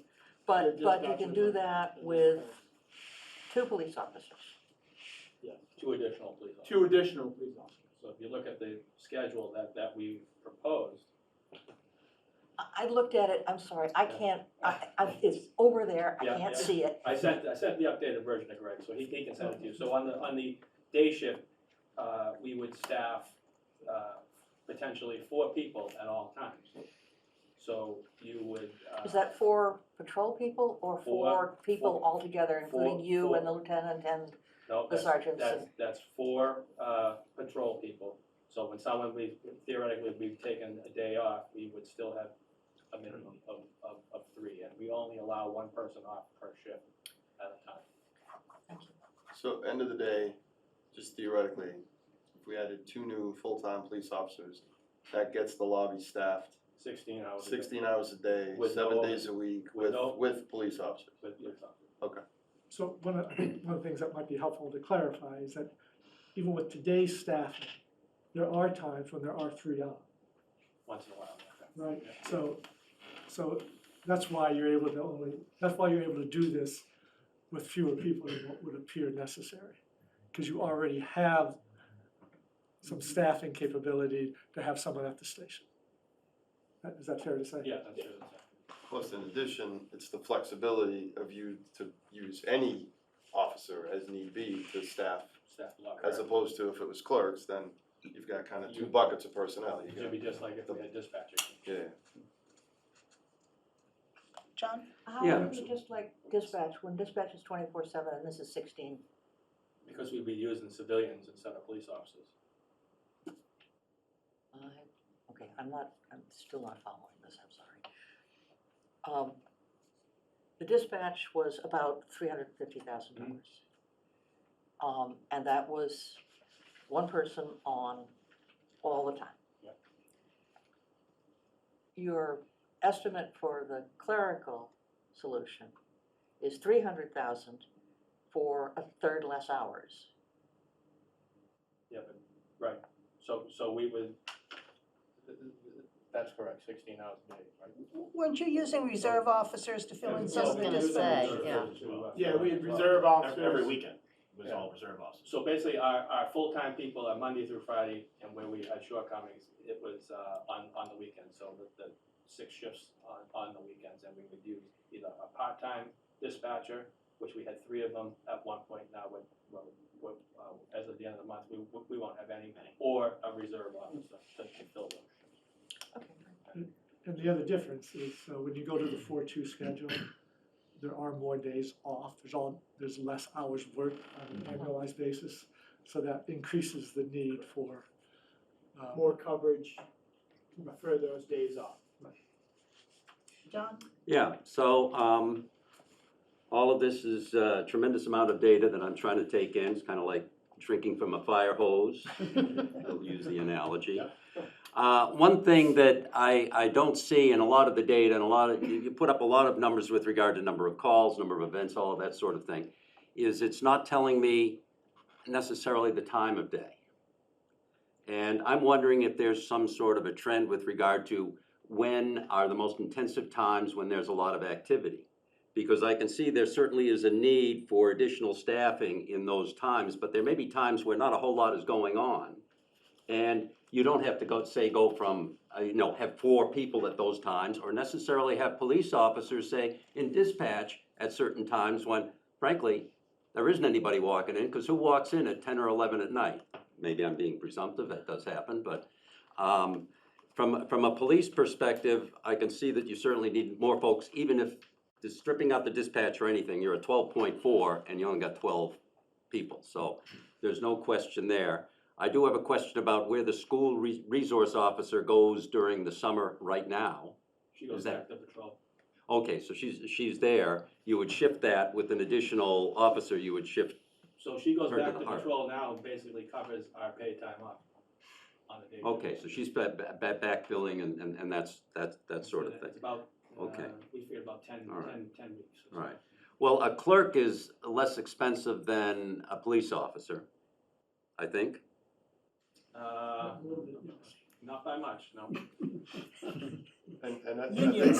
Just And the other- doing the the other- math. The other thing I think to consider is, fully loaded, right? If Yeah. a clerk is full-time, now you're adding in. All right. Well, I'm just wondering, there might be times where a clerk can handle this because there aren't as many problems, and maybe it's, right now, we're at 16 hours, so that's the assumption. Maybe it can be 12 and 4, you can do the math to see how that works out. But I'm looking down the road and saying, okay, right now we're at 16 hours, but we're gonna look at this dispatch thing almost every year. Does 16 hours make sense? Or maybe does 12 make sense? Or maybe does 8 make sense? I don't know how that's all gonna work out down the road. Right now, we're starting at 16. But we want to maintain some sort of flexibility longer term for what might happen with all of that. And you mentioned online training? Is that That's separate for the- time? That's for the Bridge Academy, yes. Oh, that was the Bridge Academy. Bridge Academy. Okay, I was just wondering if if an officer's on dispatch and they have certain online Well, we requirements, already they do could, that now, so. they do that now. I mean, it's not lost time. Our annual, what's that? It's not time that's necessarily additive. They can do that, because there are a lot of things you can do Yeah. when you're sitting. So our annual in-service, we allow them at least an hour a shift to try and use that, or I do that now, that's 40 hours. Okay, Every single year, plus, on top of the firearms training, which has to be in person and one overtime. okay. Well, I would be interested to know about the kind of the time of day for all of these. So I can kind of speak to events, that now, so, Sure. so our walk-ins on the overnight shift, when I looked at it, was about 47. The day shift is the highest, and 4 to 12 is the second. That's kind of why we based the schedule the way we did. Right. Yeah. We put everything as far as the safe levy on the overnight. I understand certainly day would be most, and maybe 4 to 8, but I'm wondering about like 8 to 12. You'd be surprised. I guess I would be. Well, the bars are really busy.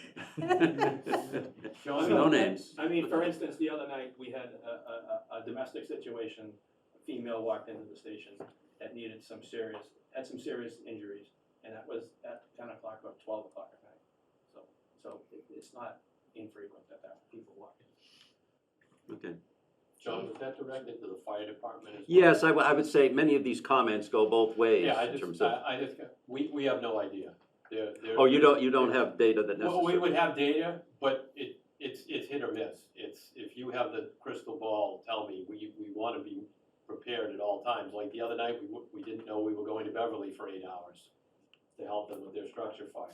There was a call last week on a Sunday morning, I think, they went on 4 calls after midnight, between midnight and 4 AM. Mhm. Then you could Okay. have a busy Monday and we have no calls.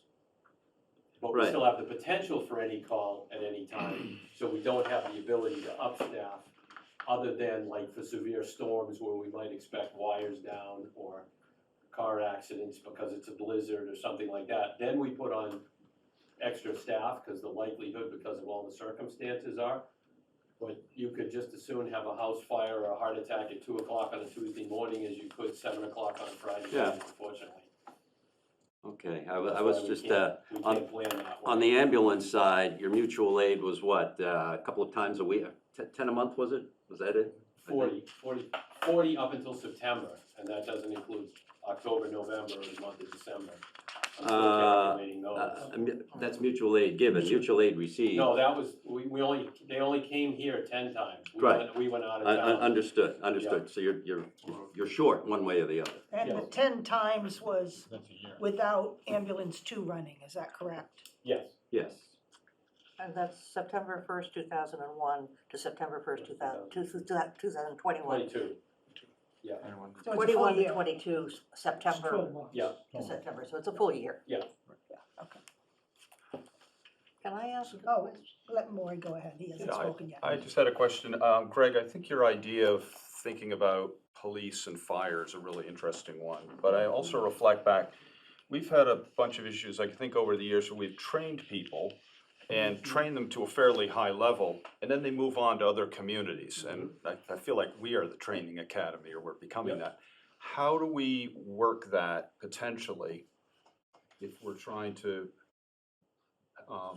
help police officers assist fire and training? What level of training do we think we're gonna need, and how would we engineer that if we did it? So they would need to go to the call volunteer Okay. training.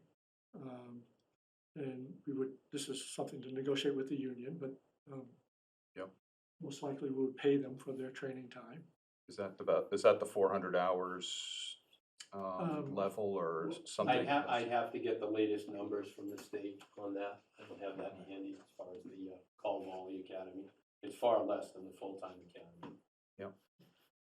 I mean, I could be wrong, but I think that goes the good way, right? In Yeah, I think the that- sense that if we're hiring 2 new full-time police officers, right, let's just say, I mean, they're committed, like, I mean, our turnover, I assume, is So not, I think we've solved the turnover problem in the last contract negotiations with the education incentive, and I don't think you're gonna see that as much anymore. So now the officers, like other towns around us, get the full education incentive, and that was part of the driver to that was making people leave.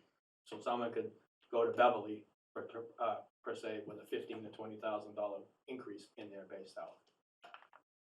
so that's gone. I think we've solved that, don't you agree, Greg, pretty much? Yeah, it seems to, Yeah. I would agree. So if you have that, and now full-time police officers are cross-trained as call firefighters, Well, and they have the opportunity to get paid more when they go Right. out on call. you Is got a there- more There's a financial stable. incentive. Is there any reimbursement if we pay for somebody's training and then they leave within a certain amount of time, certain You time? We'd have to write a contract. Right, you can try that, it's hard to get that money. But, so, yeah, in another community, we had new hires sign a contract saying if I leave within 3 years, I pay back the community, I forget the number we had, was it $5,000 or $8,000? We kind of have that in place for the full-time academy. It's prorated. We've kind of developed the procedure for it, but we haven't had the opportunity to use it yet. And again, I think like Rick said, if someone were to push it, it's very difficult for the town to recoup that. And if you did it on a call department where people are looking at it either as a hobby or a volunteer extra to their full-time, no one's gonna sign a contract to come in to do their hobby or Right. to pick up part-time work. It may jeopardize them giving you all the money back if they don't like it or they don't work out. It takes at least 6 months for them to get fully trained through the academy, and then it would probably take another 6 months for them to get acclimated, so you really don't get full use out of them for a year.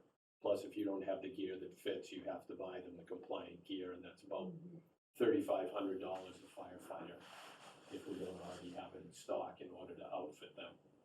So you could be paying them to go to the academy, have them on your books for a year, pay somewhere between $5,000 and $7,000 for them, and them not work out a week later, and you've wasted all that energy, time, training, and you're no better off than when you started. And that was one of the reasons that led us to dissolving the call department, because it's okay, like I said, we can use mutual aid and have 100 people there in an hour. Where we need the people is going out the door on the trucks in the first 10 minutes, which is not how the call department operates, because they need to respond to the station and then respond out on the truck. If all 3 of our guys are gone on the truck, they're not leaving until the full-timers come back and assist them on the trucks until they're fully trained on operating all the apparatus as well. I also wanted to ask Bion, you had mentioned a full-time deputy. Sorry, I just got some fuzz flew. Anyway, what kind of training is involved with that? And if you have to have somebody who's going to have police officer training or even a police officer, how long would that take to implement? So training is different. If you're hiring, police department has Roger Thurlow now. And so Roger Thurlow steps onto the boat fully trained. He is capable of doing anything that my deputies and I are able to do. There are, Sergeant Newton is qualified to operate the boat now, and maybe in some very limited situations do some towing, but there's training involved there. If we were hiring just a straight up harbor department deputy, we'd be hiring somebody with maritime skills already. So the enforcement piece is a large piece. On weekends, it's a major piece of what we're doing. Also remember, all the police officers are already EMTs. So we have medical and we have the enforcement piece in place. But if we're hiring harbor masters, then we're hiring for maritime skills as part of coming on board. You have to be a license, have some level of a maritime, merchant marine, U.S. Coast Guard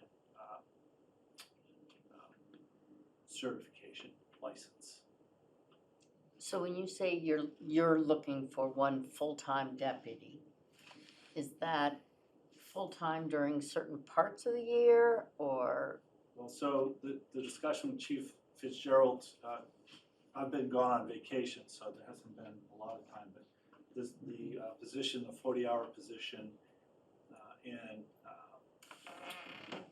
Officer Thurlow go a long way towards alleviating that summer stress, the impact, the need for more staff. So after that discussion, I have to rethink a little bit.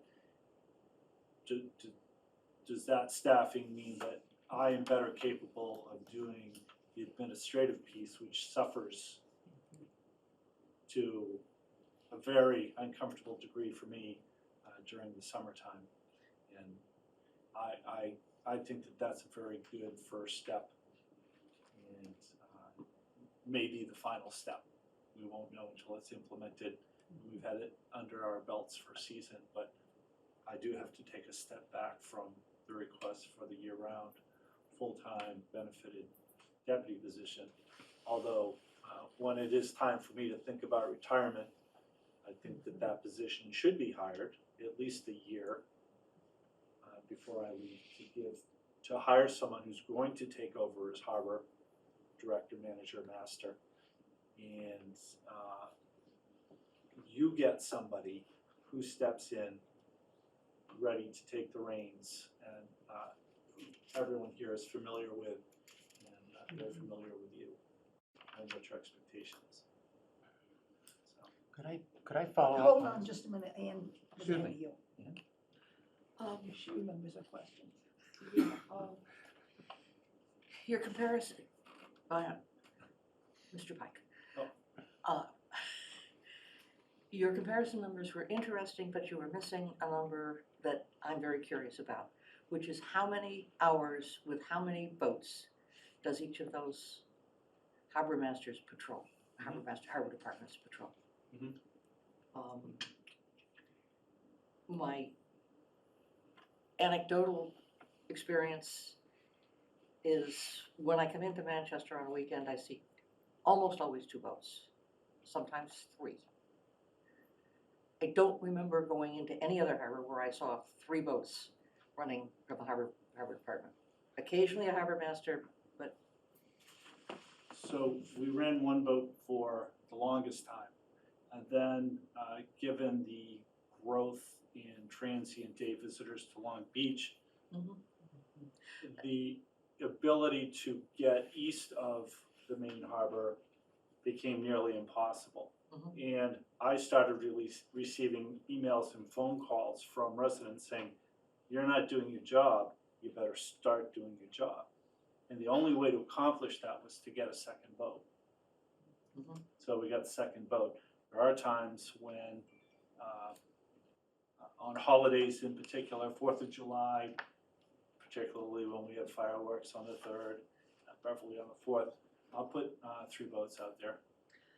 I'm just curious about Hingham and Hull in particular. So, the Hull Harbor Master,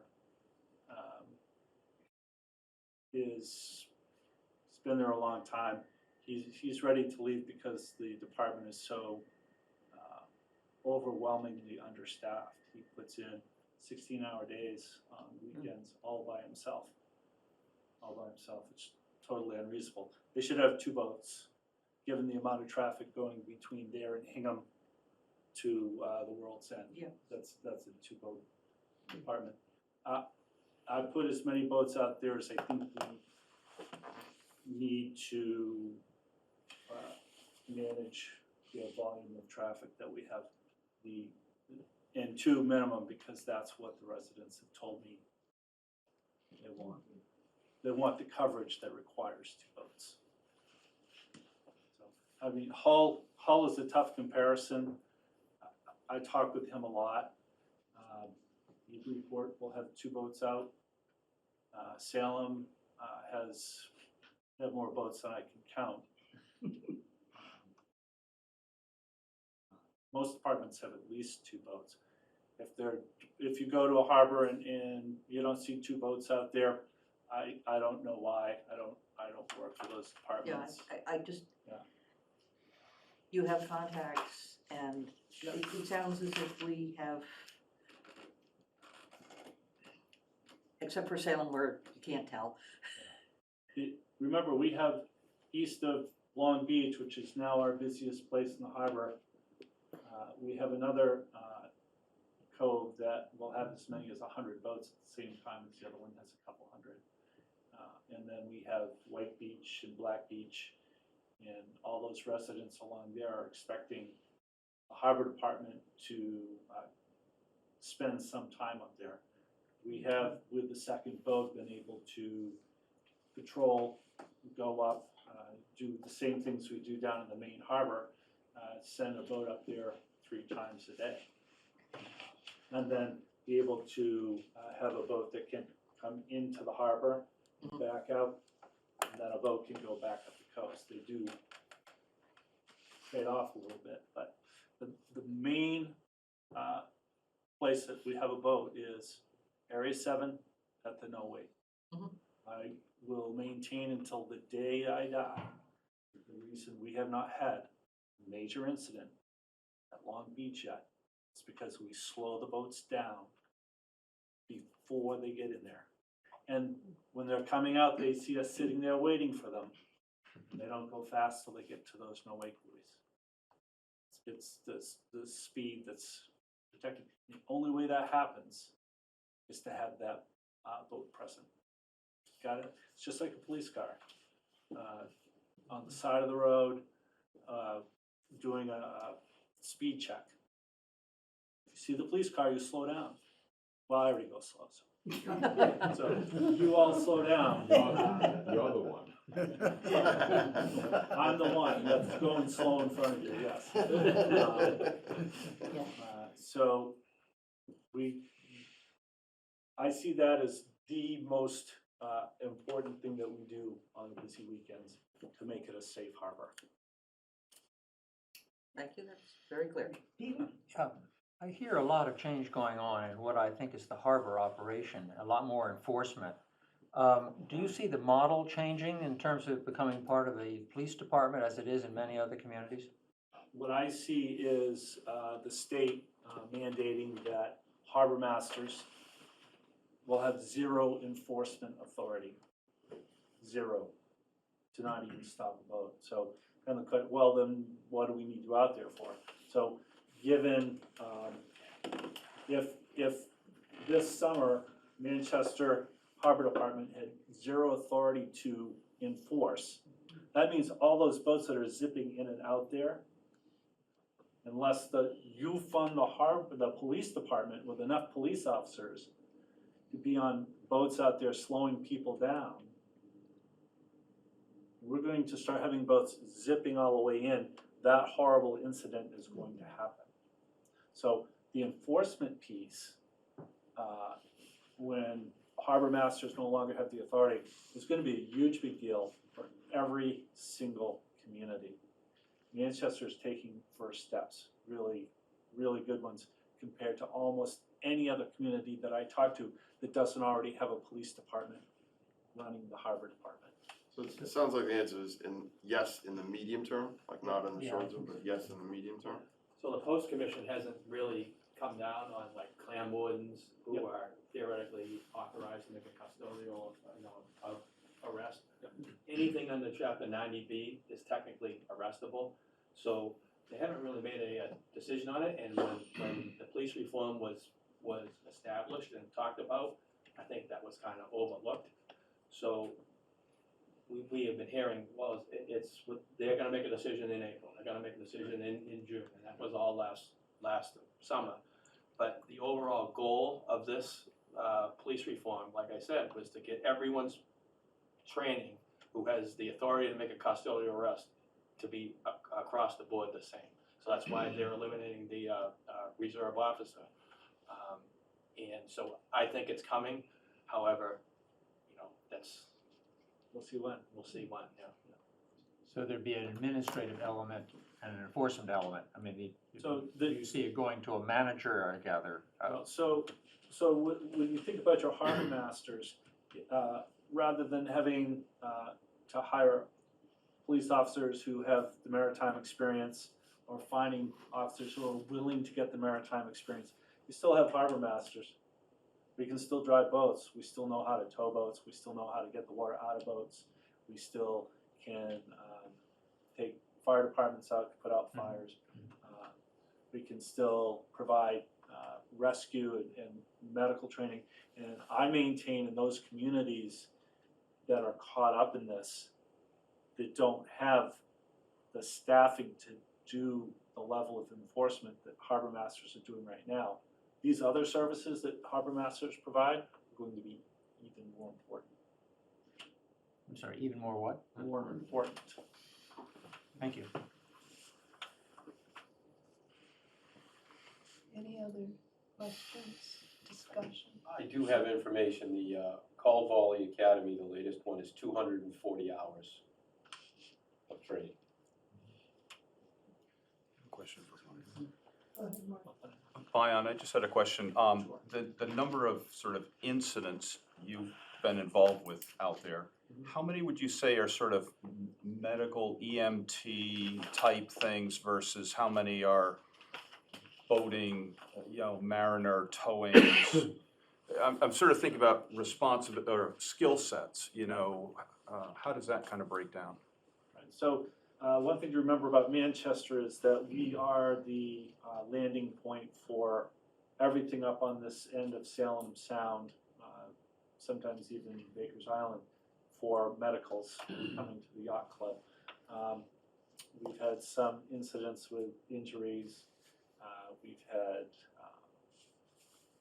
heart attacks, broken backs. We've had a lot of these injuries come in.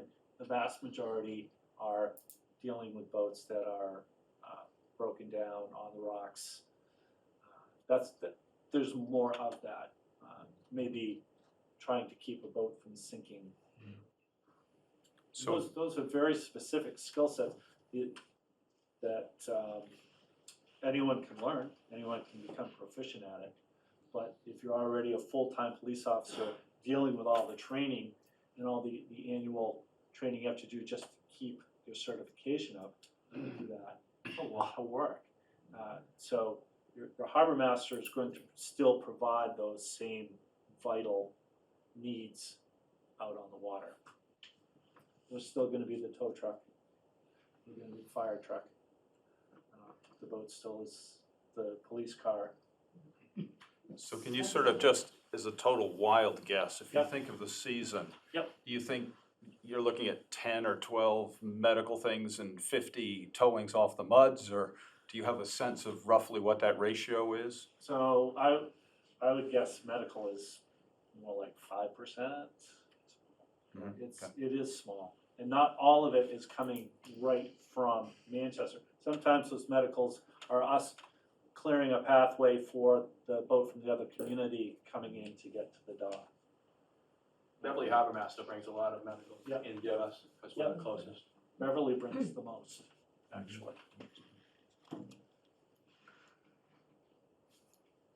Chief Fitzgerald, is the RAO function, is that necessarily a police officer versus clerical, or? Well, the only reason our records access person is a police officer is she's an attorney as well. So I'm using that skill set to handle that. Good idea.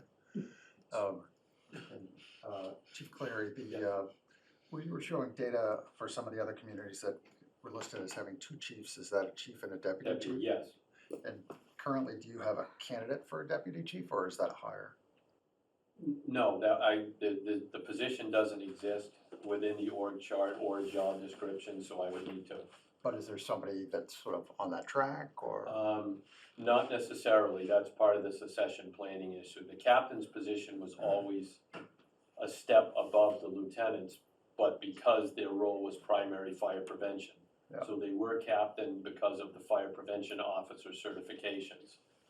So since he left in a manner that wasn't predicted for retirement, there was not people planning to take over that role. Gotcha. The deputy chief's role would be above that you would be looking for somebody that had 5 to 10 years as a chief officer with executive fire officer training. We don't have anybody, and that's part of the whole succession planning.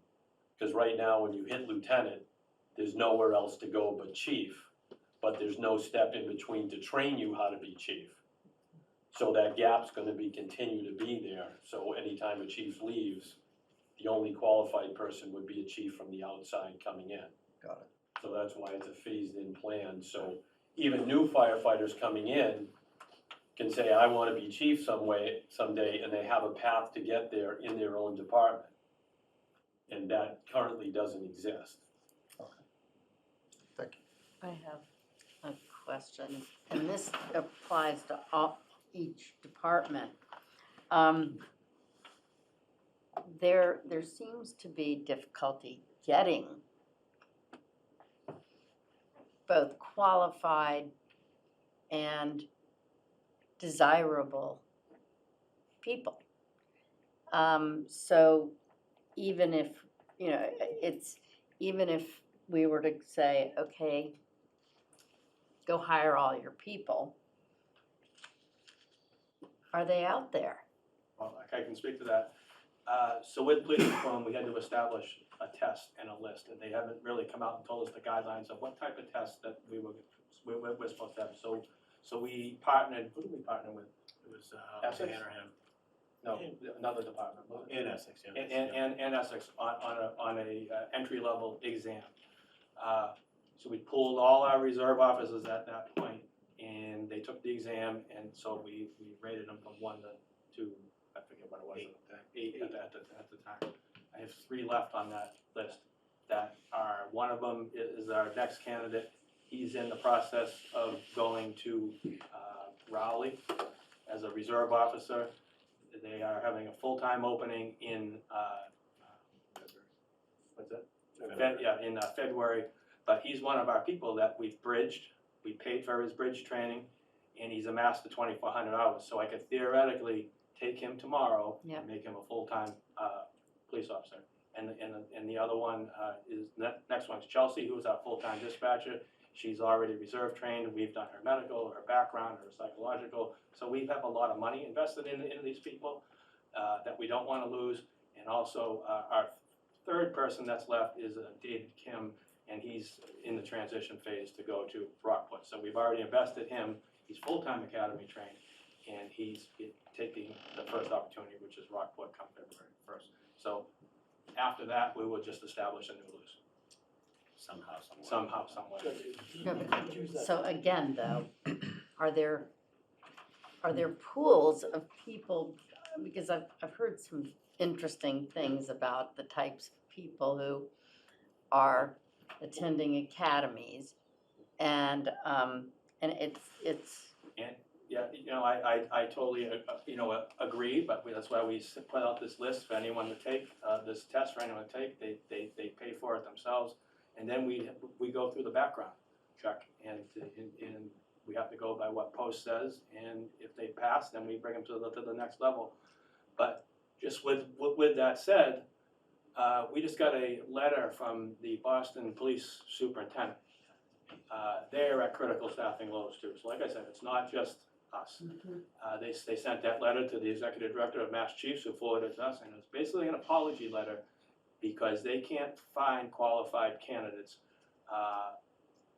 and they're gonna be taking lateral transfers from other cities and towns. So they're apologizing to the other cities and towns that they're gonna be taking people that are already full-time academy training. So with that said, it's just like establish a list, and then you just go down the list, and you just keep going down the list, down the list, down the list. Until you find We're lucky to have our people available right now. Yeah. But they're probably not gonna be there very long, because they're gonna get scooped from somewhere else. And the one approved last year is, he's gonna come on in April? He's in the academy right now.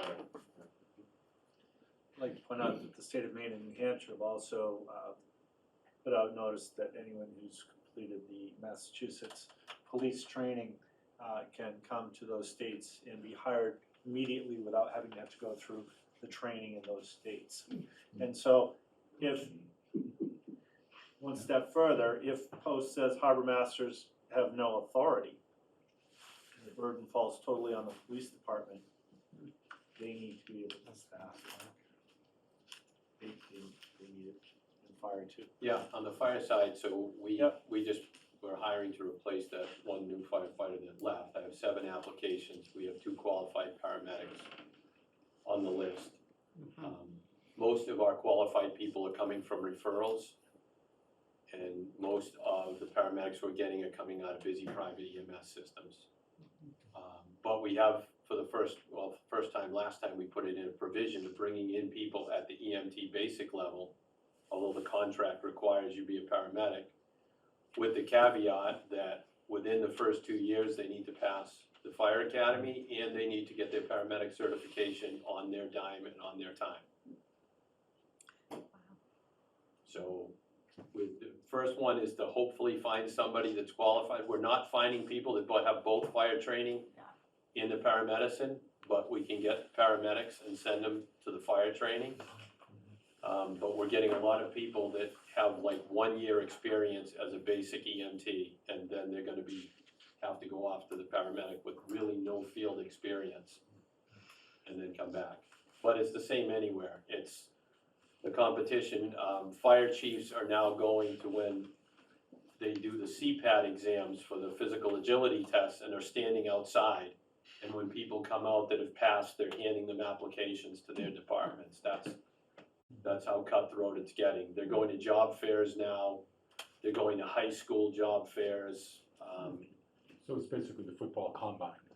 Yeah, yep, it is, and it's exclusive. It's not exclusive to here. It's everywhere. I heard of a police department in the North Shore offering like 15,000 signing bonus to come work for them. Because they've got the money to fund the positions, but nobody to fill the positions. We're at least fortunate that we have a list of people. I'm glad you asked that question, because I was gonna make that point. Any other questions? Bion wants a. I just had a curiosity question for the chief. Ipswich doesn't have an ambulance service. How do they do that, or what's happening there? They have a contract with Action Ambulance. So their engine still responds to the medical aid, but Action also responds and transports the patient and bills the patient.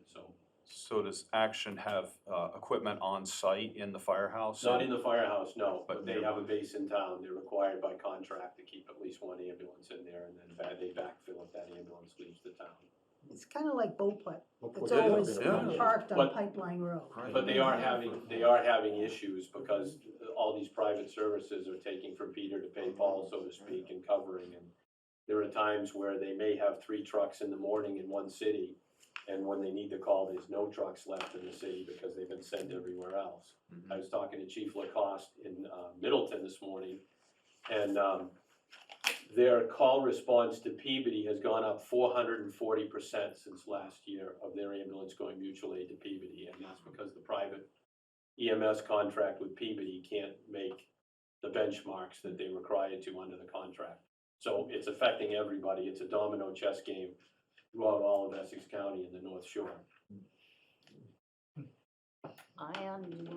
Yeah, I guess probably the last thing I will try, open my mouth, is that harbors around the state are experiencing overwhelming volume with boaters, the pandemic,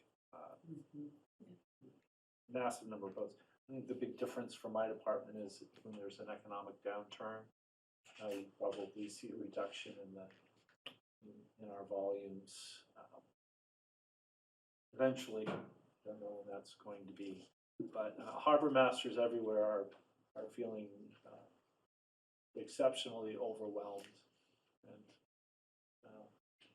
just like police and fire. Can I throw a quick one? This is Yeah. for Chief. You mentioned the number of arrests had kind of, Gone up, sounds yeah. like doing a hockey stick. And you mentioned, sounds like part of that is OUI. Yeah, OUI, that's what it seems like to me, and it's because, you know, we've had complaints about speeding, we've talked about it at nauseum with at the select board meetings, and so we've increased our traffic enforcement, and a byproduct of that was our OUI arrests have increased. Along with some other things, like. Domestics are Yeah, up. yeah. That's what I was gonna, what's the others, domestics or? Domestic violence. Domestics are up, that's pretty much the other major one. That's the other major And one. a lot of that has to do with the pandemic, people were in their houses for a long period of time, and relationships went awry, and now all of a sudden there's an increase in crime pretty much everywhere, and we're feeling that here in Manchester as well. Got it, thanks. Okay. So do we want to give Greg, you want some type of direction from us, Greg? That would be helpful if you think it exists. I will say that an assumption that I didn't explicitly state is that you do want some station coverage. So there are communities that don't provide station coverage. I came from a community where that worked very well. You know, Safe Lobby does work. It's a big change, and people are leery of it. I understand that. But it can work. Certainly, the finance committee voted on that quite some time ago. Well, so you said you wanted to. Recommended the 16 hours, and I think where we were coming from is the community was so up in arms. Right. Why not start with something reasonable, and if it doesn't seem to be necessary in time, it can be hatcheted down. No, I understand. That's why I assumed that that's what we needed to do. That was kind I of, guess I felt obligated to say that there Yeah. are other choices. And one of them would simply go to the Safe Lobby, and that would free up some options. I think people like being able to go in and say, what time does the parade start?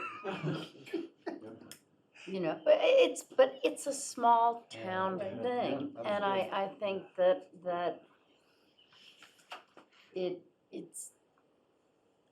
it's wanted.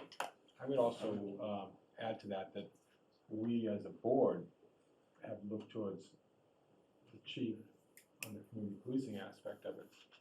And I think that personal touch is being able to walk into a lobby. Okay, I think that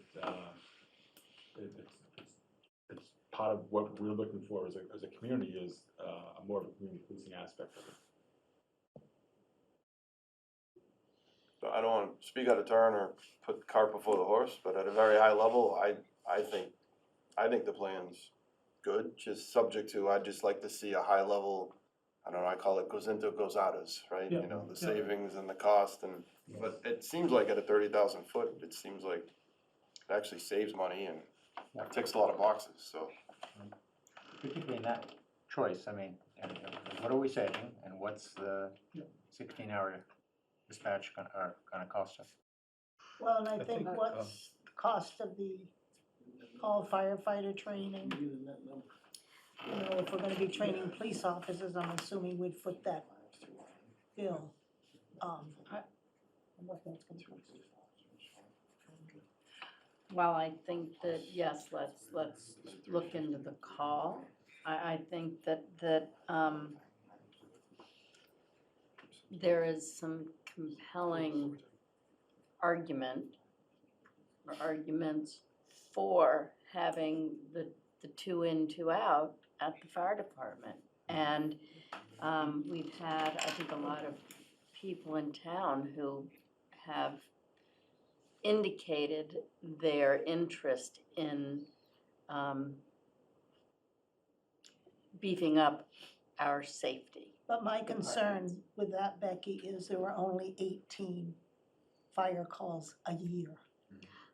And that seems to me a lot of overkill. We survived for years with call firefighters. And it seems to me if we can have employees in town qualified as call Speak to one of them. firefighters. So when I started 30 years ago, I can remember that there were 5 members of the DPW, so this concept is not new, it's just new on the police side of things.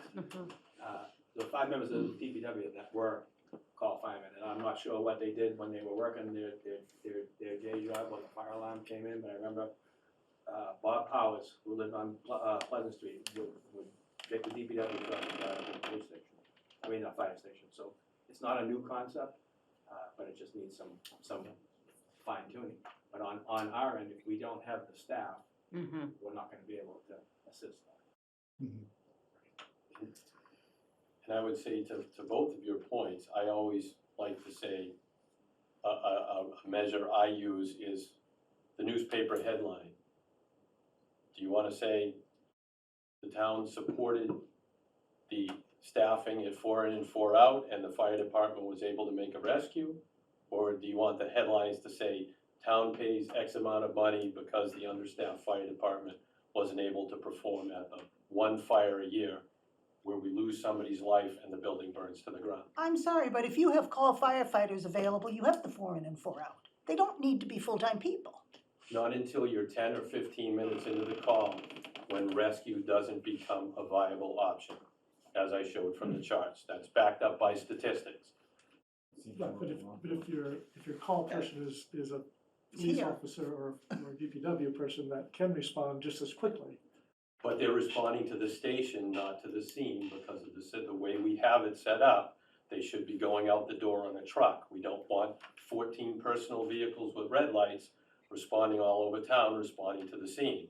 They would come to the station to get their gear and await the next truck out the door. That's how it's always worked in this town.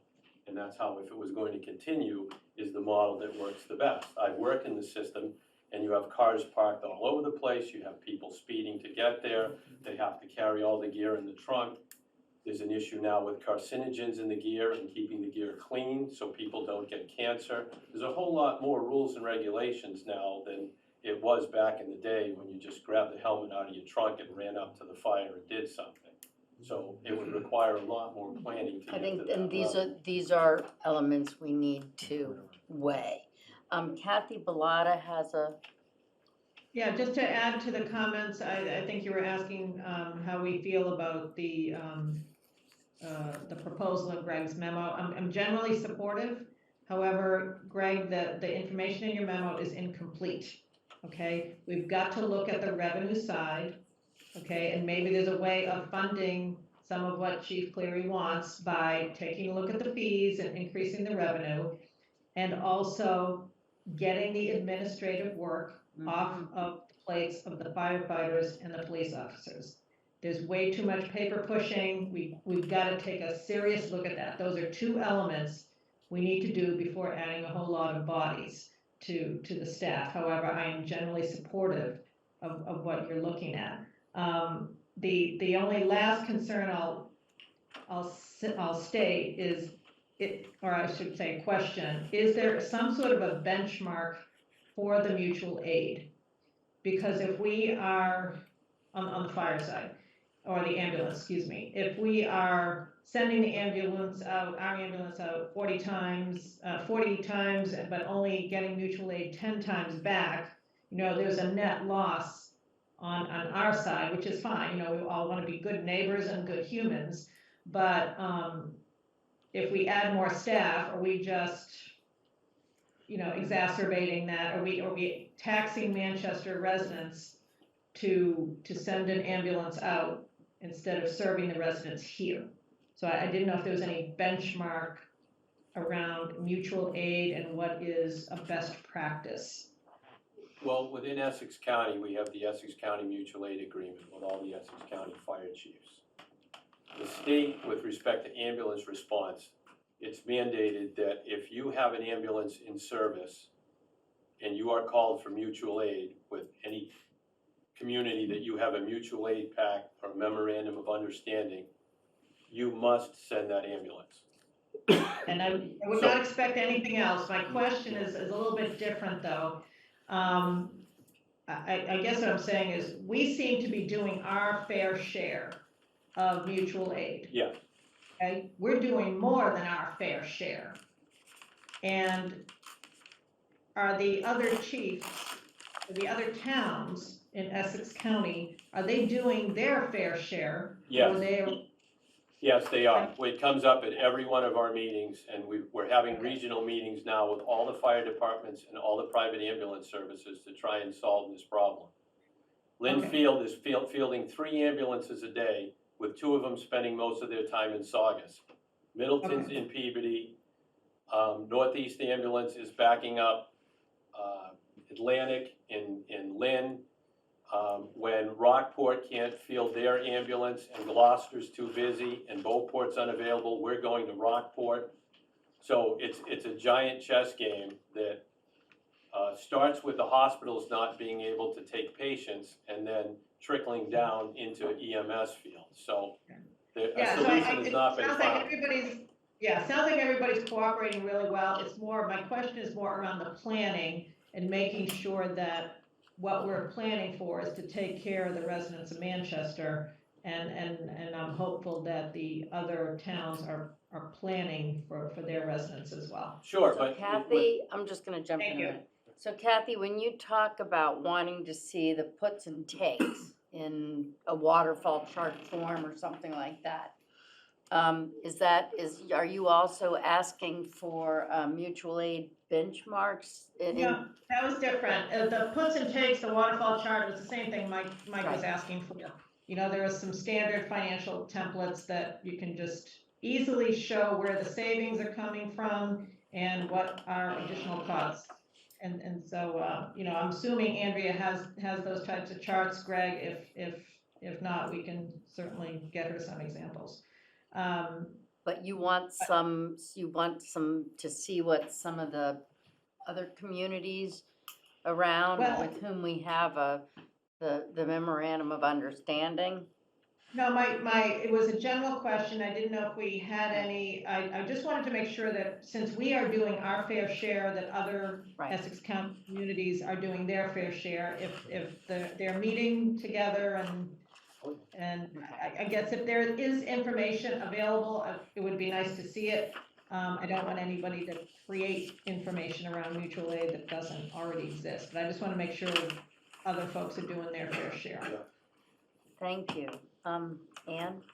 Just, there's, in the Chief Cleary's handout on funds received, he has included the ambulance, which is sort of the elephant, in with all of the other fees. The other fees, which we are in a position to raise the prices on, come to about $17,000 a year.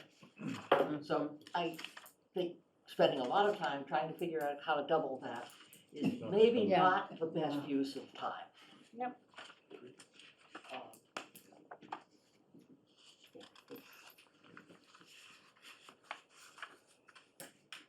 So Sarah, I was just thinking, because we've heard 3 different plans from public safety. Greg has his memo, which is offering something that's, you know, kind of a different approach. It would be really helpful, I think, for us to be able to see what the budget impacts of each of those scenarios is.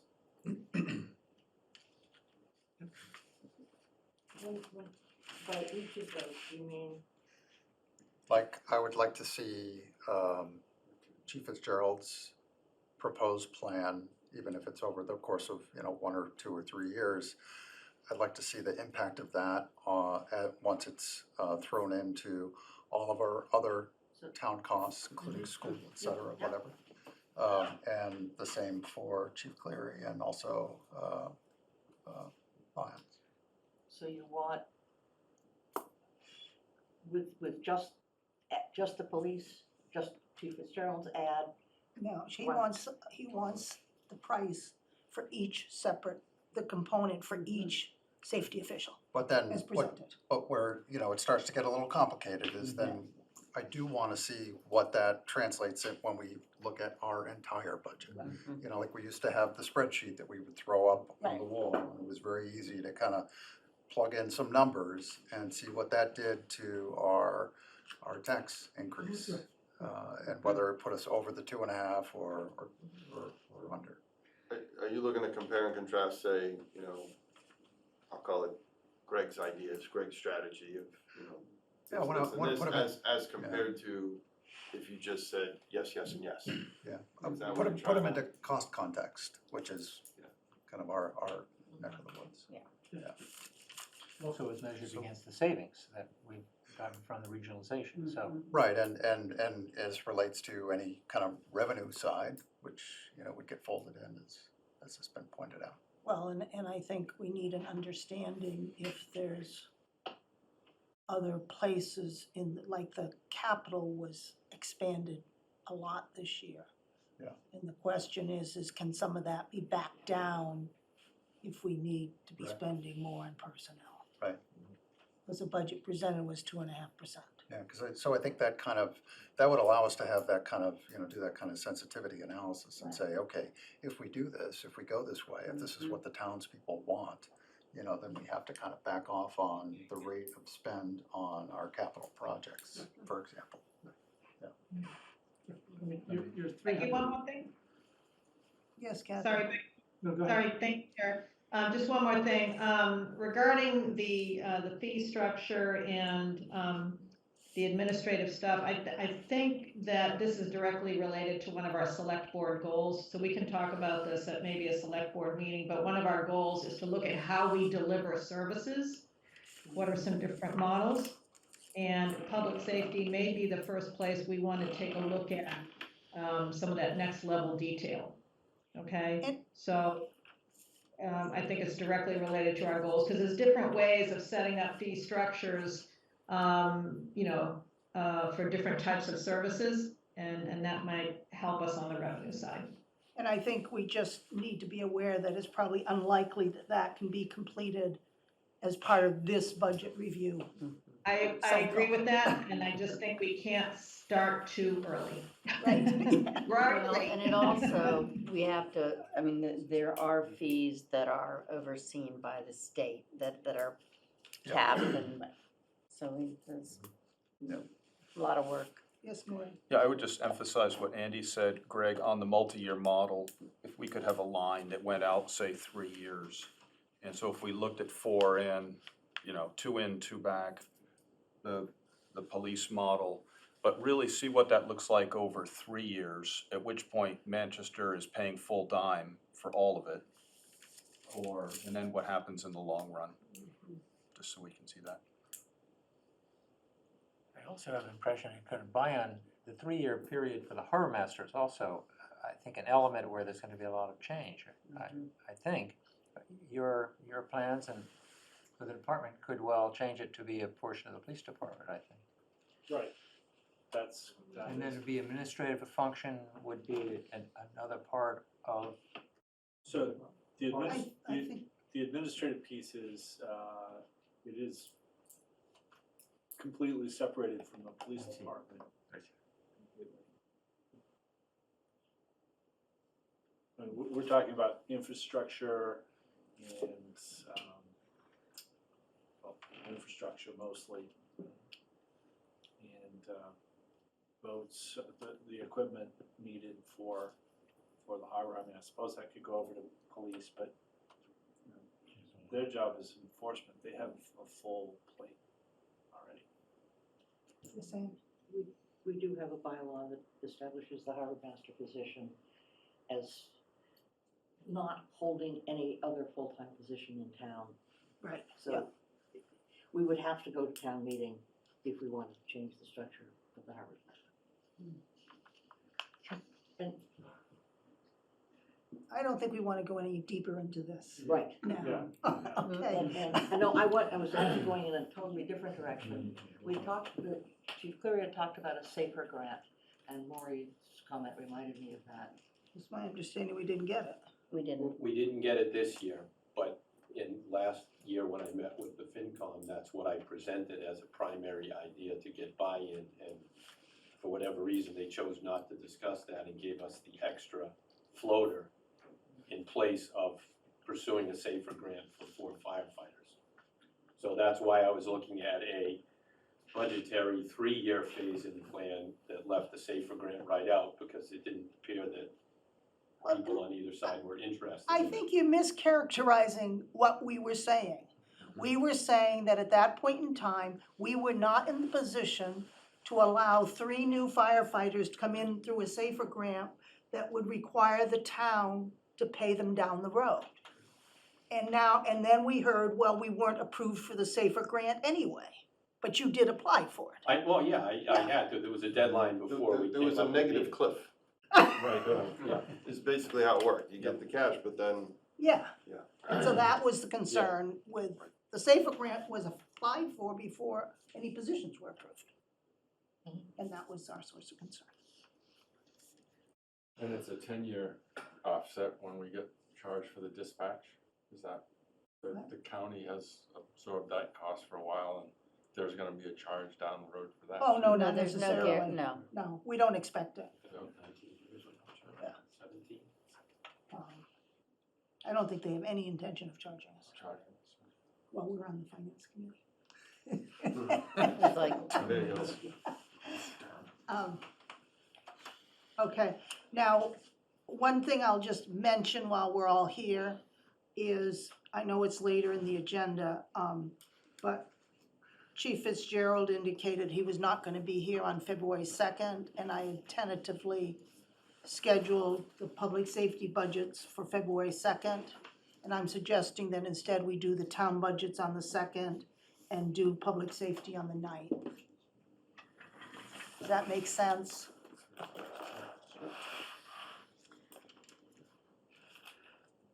zoom in. And we'll also do CPC on the 9th. We'll do that first. And then we're planning on public health and library on the 16th. So that's a joint. It's up to you. And we have the school district on January 26th. I posted that agenda. And what are we doing next week? I posted that agenda. DPW. DPW. I'm sure that quarterly. I'm gonna have to be on Zoom at the annual meeting in Boston Okay. on Thursday and Friday. So, And then the final school district budget on February 23rd. And then we have to be done. That's my understanding. Good.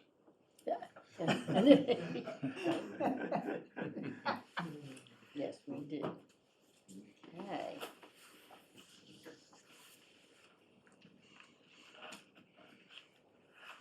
So which of those meetings would you like? So, I mean, I think the select board should be around for public safety. Or not at that point. What do you? That's fine, yeah. Yeah, fine. I mean, the extent to which we can agree on things together. Yep. Is helpful, instead of having you do one thing and us do something else, so we have Well, that one year. And that's one of the things we've been talking about Right, on the select yeah. board, is doing more things along these lines, so that we're not And having I people felt, repeat. we needed to have public health come in, because there were issues last year that they wanted to be heard, and we wanna hear about their health agent Board of Health, yeah. they're hired, yeah. And what the impact is that on their budget, and then library, we usually have come in as a courtesy. Because it's a big budget. Yep. We're on that one. You know, I'll chat with Sarah, and then I'll email the select board and just Because in the one on town budgets, we might be talking about some staffing issues also.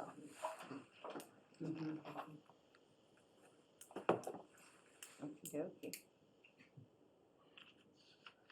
Okay.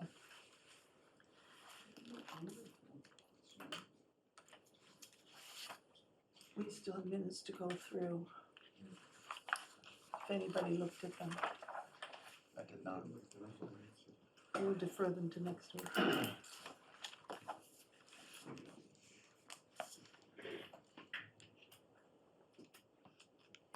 Do you have more to do? Hearing no new business. Not unless somebody has something they wanna raise. Shall we do a joint? So just Great. question on the ambulance. Oh, yeah. So how do you wanna handle that discussion? Am I correct that a police officer could be the second person in the second ambulance because they're EMT trained? Yes. But I do have a new twist on the ambulance, You have a what? a twist Oh. on where ambulance sits in the apparatus replacement plan. Good twist, or? Well, because as of now, we found out that our ladder truck, even after all the work, still can't pass emissions, which means it's still not viable for us, and we're exploring options to whether it can be fixed to even be made viable. It was slated to be replaced in 2021.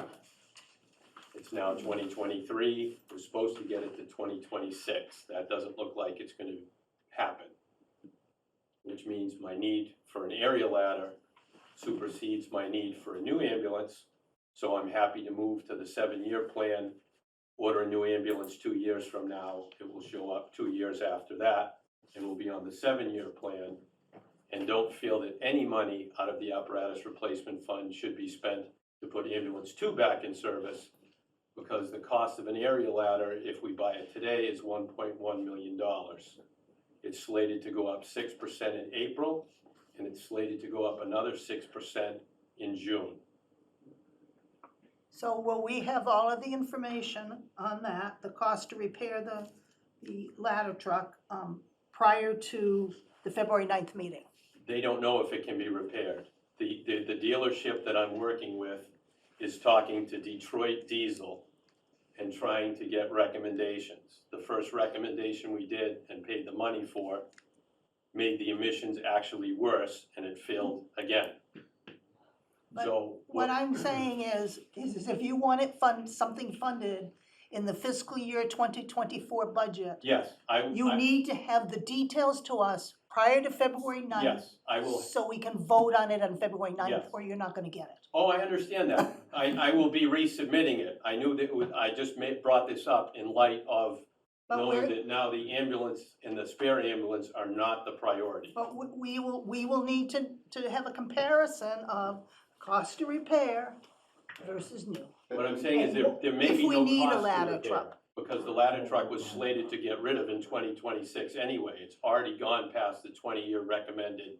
That's Use of the irrelevant ladder to truck. us. The fact of the But matter, it's not irrelevant to me, that's What- what I'm saying. what's the price? We need to understand the prices. And to me, they're commingling two very different things. I understand what you're Yeah. saying, that in your world, your priority of the ladder truck now supersedes the ambulance. But to me, I think it'd be better to just keep them two very independent things, you know, there's the 18 grand that would fix ambulance 2, and then there's the whatever dollars, I don't know, 1.1, you know, for the, Yeah, I mean, they're two it's different. actually more than 18 grand to fix ambulance 2. I had given you the sheet on that. It's almost close to $100,000 to make ambulance 2 a viable second ambulance. Because it's $70,000 for the power stretcher, it's $5,000 to put the radios back in addition to putting a new motor in. But we also discussed the sale of, The squad, of the squad. which is $175,000. All right. And then I'd like to see how often the ladder trucks is called for service during the course of the year. I can show that, and part of that, and Greg and I have had this discussion, part of the ladder's viability was when we had a call department and had additional people, and if our staffing goes to 4, it changes the use of the ladder truck. Also, the ladder truck, since it comes with a pump, can act as a spare engine. If we sell the squad, then we only have a single engine that has water and can pump water. If that goes out of service, we have no capability to put out a fire. Well, we only get 10 calls a year. We get 10 actual fires a year. We have 1,424 calls for service. And not And for we a don't ladder know truck. when we're gonna need it and when we're not gonna need Calls it. for fire, how many, as I think what Sarah's alluding to, is we have actual 10 calls for fire. How many of them required the ladder truck? I'd have to go back and look, because that's not how we track it. I would have to dig into the, our ladder truck is another piece that goes mutual aid to a lot of different communities that have relied on it. That's what we contribute, because they contribute their ladder to us when we're tied up and can't put it on the road. Also, if we had the staffing of 4, we would have either 1 or 2 people that would be taking it on all the fire calls. But my point is, the ladder truck would be a good backup if something happened to our engine. Our engine would be a good backup if something happened to the ladder, because they both have firefighting capabilities. If we sell the squad and we don't replace the ladder, we have one piece that can put out a fire. If that breaks, we have nothing in town that can respond to a fire and put it out.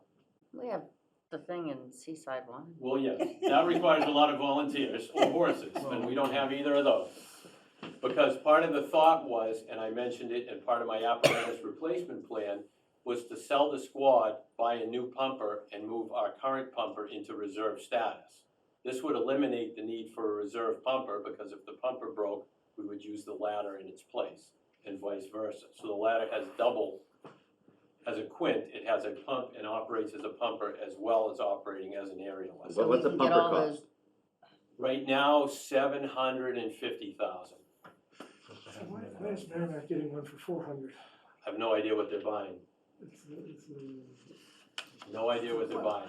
And so the viability of repair of the existing ladder truck is dependent upon what you hear back from Detroit Diesel. Yes. And whether or not they can resurrect that existing That motor. motor. The challenge is the motor will run for 500,000 miles. What are, it would be helpful to understand in that, along that line, whether a new motor that could satisfy current emission standards is an option. Well, what I would say with that, Yeah. that still means we were still planning on getting a ladder in 2026, because hear it's the you. aerial components that are covered by NFPA. Yeah. That after 20 years, the ladder truck Yeah. are not as reliable, and that's the safety factor with respect to using the aerial, not necessarily the operation of that, and that's why they give it a 20-year Yeah. recommended. That's why we tried to get it to 2026, because it's still in good shape, Right. the aerial-wise and safety-wise it is, but it can't get a valid state inspection sticker. Okay, we just need more clarity around Sure, it. I This will is, get you, I'll this get is you all like, the information. this equipment in the fire department is like a moving target. And Well, we just, priorities change because things break that we're not expecting. well, I also have a question, Bill. Sure. So we're not talking safety. If you were to put a sticker on the ladder truck, it would have a black R as opposed to a red R. Is that about right? Yes, it has a rejection Okay. sticker. And how much is driving on a rejection sticker cost? It's a $50 fine. I have a neighbor who's been driving on one for 2 years. Yes, Ann. this is going to seem even ruder than usual. I'm not sure that it is entirely your decision as to whether the town wants to have 2 ambulances. I think that that is something that this group of people, listening to what we hear from the town about what they want for emergency medical services, this is a decision that we certainly will listen, but it's not something that where you can say, nope, scratch that off the list. I think we need to talk about this on February 9th, when we do the public safety budget. Okay. And I will have you the information then. Andy, did you have a comment you wanted to say? I was just, part of our energy on the fire equipment kind of predates you. Because that squad truck that we're now considering selling, we bought under the last Right. administration. Under Chief Kramer, So that, yeah. and so there's this, there's this frustration of, that the needle's always moving in a different direction. Greg had expressed that. And I understand, Like a month ago, we weren't looking at an emissions problem with the ladder truck. So, but that's where we're coming from. No, and I totally understand that. Anything else? Nope. I'll take a motion to adjourn the finance committee meeting. So moved. Seconded. Vote. Tom? Aye. Mike? Dean? Peter? Yes. Maury? yes. Andy? Yes. Sarah votes yes. Have a motion to adjourn? So moved. Moved by Ann Harrison, seconded Brian Solacey, roll call vote. Ann Harrison. Yes. Brian Solacey. Kathy Bellata. Yes. John Round. Yes. And Becky Jake says yes. That's a wrap, kids. Public safety, thank you all very, very much. Thank you. A lot of information.